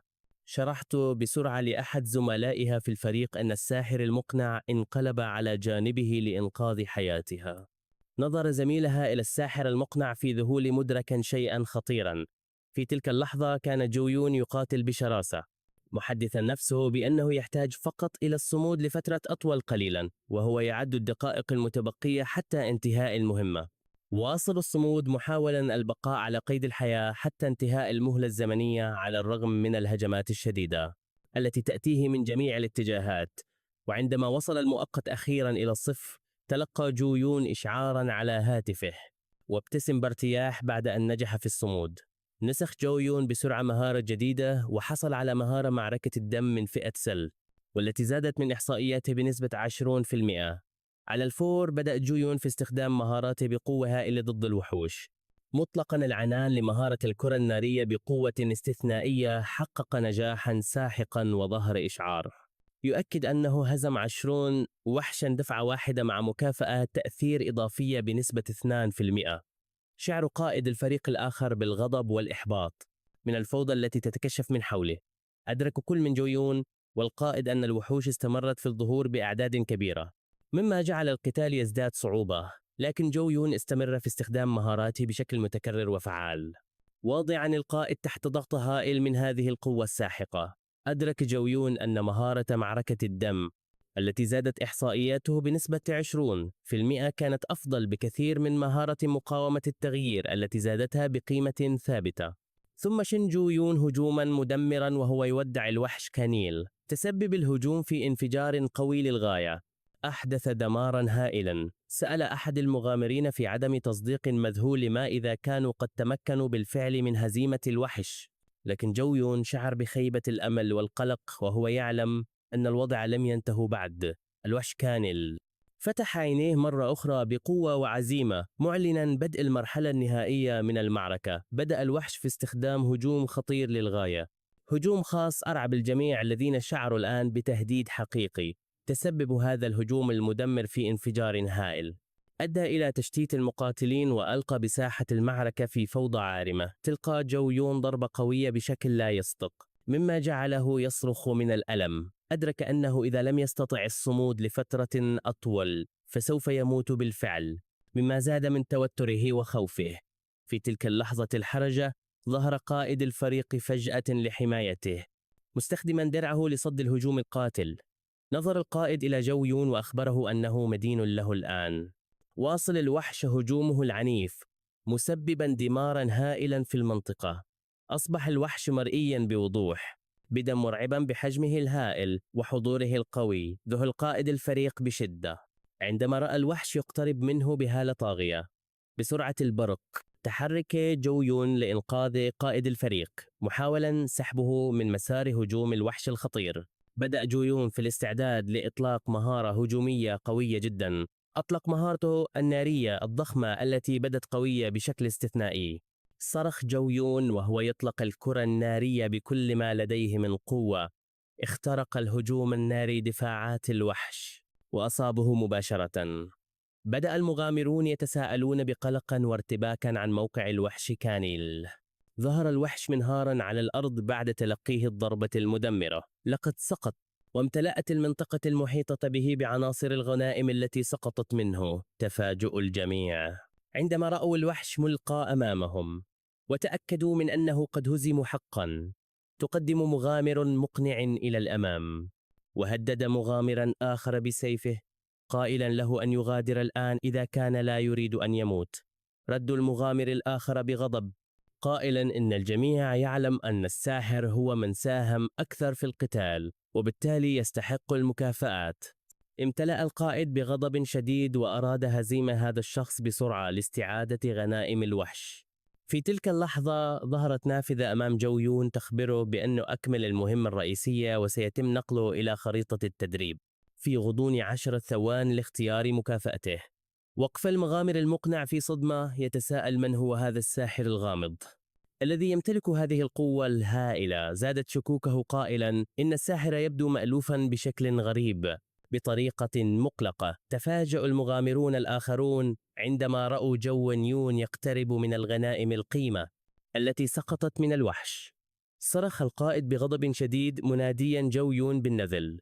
رد جو يون بثقة بأنه هو من أسقط كانيل، وبالتالي فإن المكافآت من حقه. اشتد غضب المغامر المقنع عندما أدرك أن هذه هي الشخصية سيئة السمع المعروفة باسم المختل. ابتسم جو يون ابتسامة شريرة، وأعلن بثقة أن كل الغنائم أصبحت ملكه الآن. حاول المغامرون مهاجمة جو يون بسرعة، لكنه تفادى هجومهم بسهولة وقال لهم ساخرا إنهم قاموا بعمل جيد في الغارة. صدم القائد لأنه لم يشعر بأي مقاومة أثناء هجومه، وأدرك أنه وقع في فخ جو يون. أكد مغامر مقنع للقائد أنهم قد خدعوا تماما من قبل ذلك الشخص الغامض. كان القائد غاضبا لأن جو يون سرق وحش الزعيم بعد كل الجهد الذي بذلوه. تفاجأ جو يون عندما وجد نفسه قد نقل فجأة إلى مكان غريب ومختلف تماما. ظهرت عدة نوافذ أمامه تعلمه بأنه أكمل المهمة الرئيسية وحصل على 10,000 نقطة SP، بالإضافة إلى مكافآت أخرى مثل رمز ترقية سمة مفصل وصندوق مهارات عشوائي.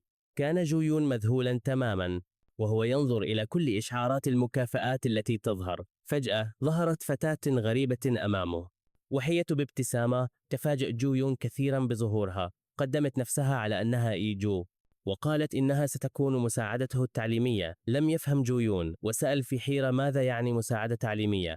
أجابت بأنها ستساعده على تعلم كيفية استخدام المكافآت التي حصل عليها. تساءل جو يون بعمق عما تعنيه مساعدة تعليمية، حيث لم يسمع بمثل هذا الشيء من قبل.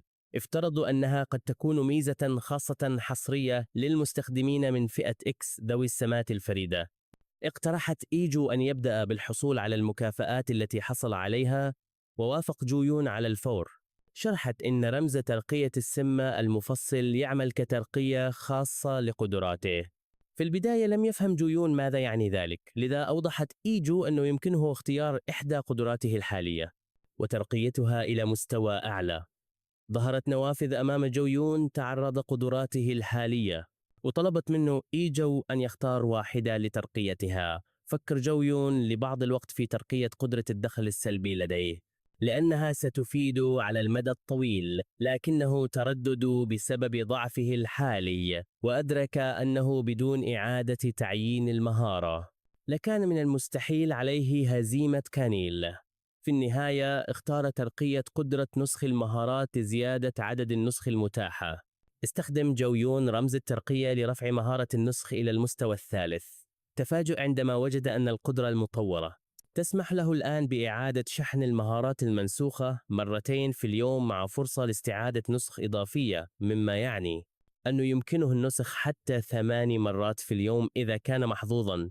سألت إيجو إذا كان يريد رؤية بقية المكافآت، وقال جو يون بحماس نعم. ظهرت نافذة تظهر أنه حصل على سلاح سحري، سيف اللهب المتفجر. وعلق جو يون في حيرة بأنه يبدو أنه يحصل دائما على أسلحة من عنصر النار. ثم فتح جو يون الصندوق العشوائي وحصل على مهمة إضافية تتطلب منه هزيمة المزيد من الوحوش وجمع العناصر. شعر بخيبة أمل طفيفة لأنه توقع الحصول على عنصر وليس مهمة أخرى. ثم حصل على سمة مفصلة جديدة تضيف تأثيرا عشوائيا للمهارات المنسوخة، مما جعله يشعر بالرضا رغم ذلك. قال جيون لنفسه إن ما يهمه حقا الآن هو العنصر الفريد للزعيم. ظهر عنصر الزعيم، قلادة كانيل الملعونة.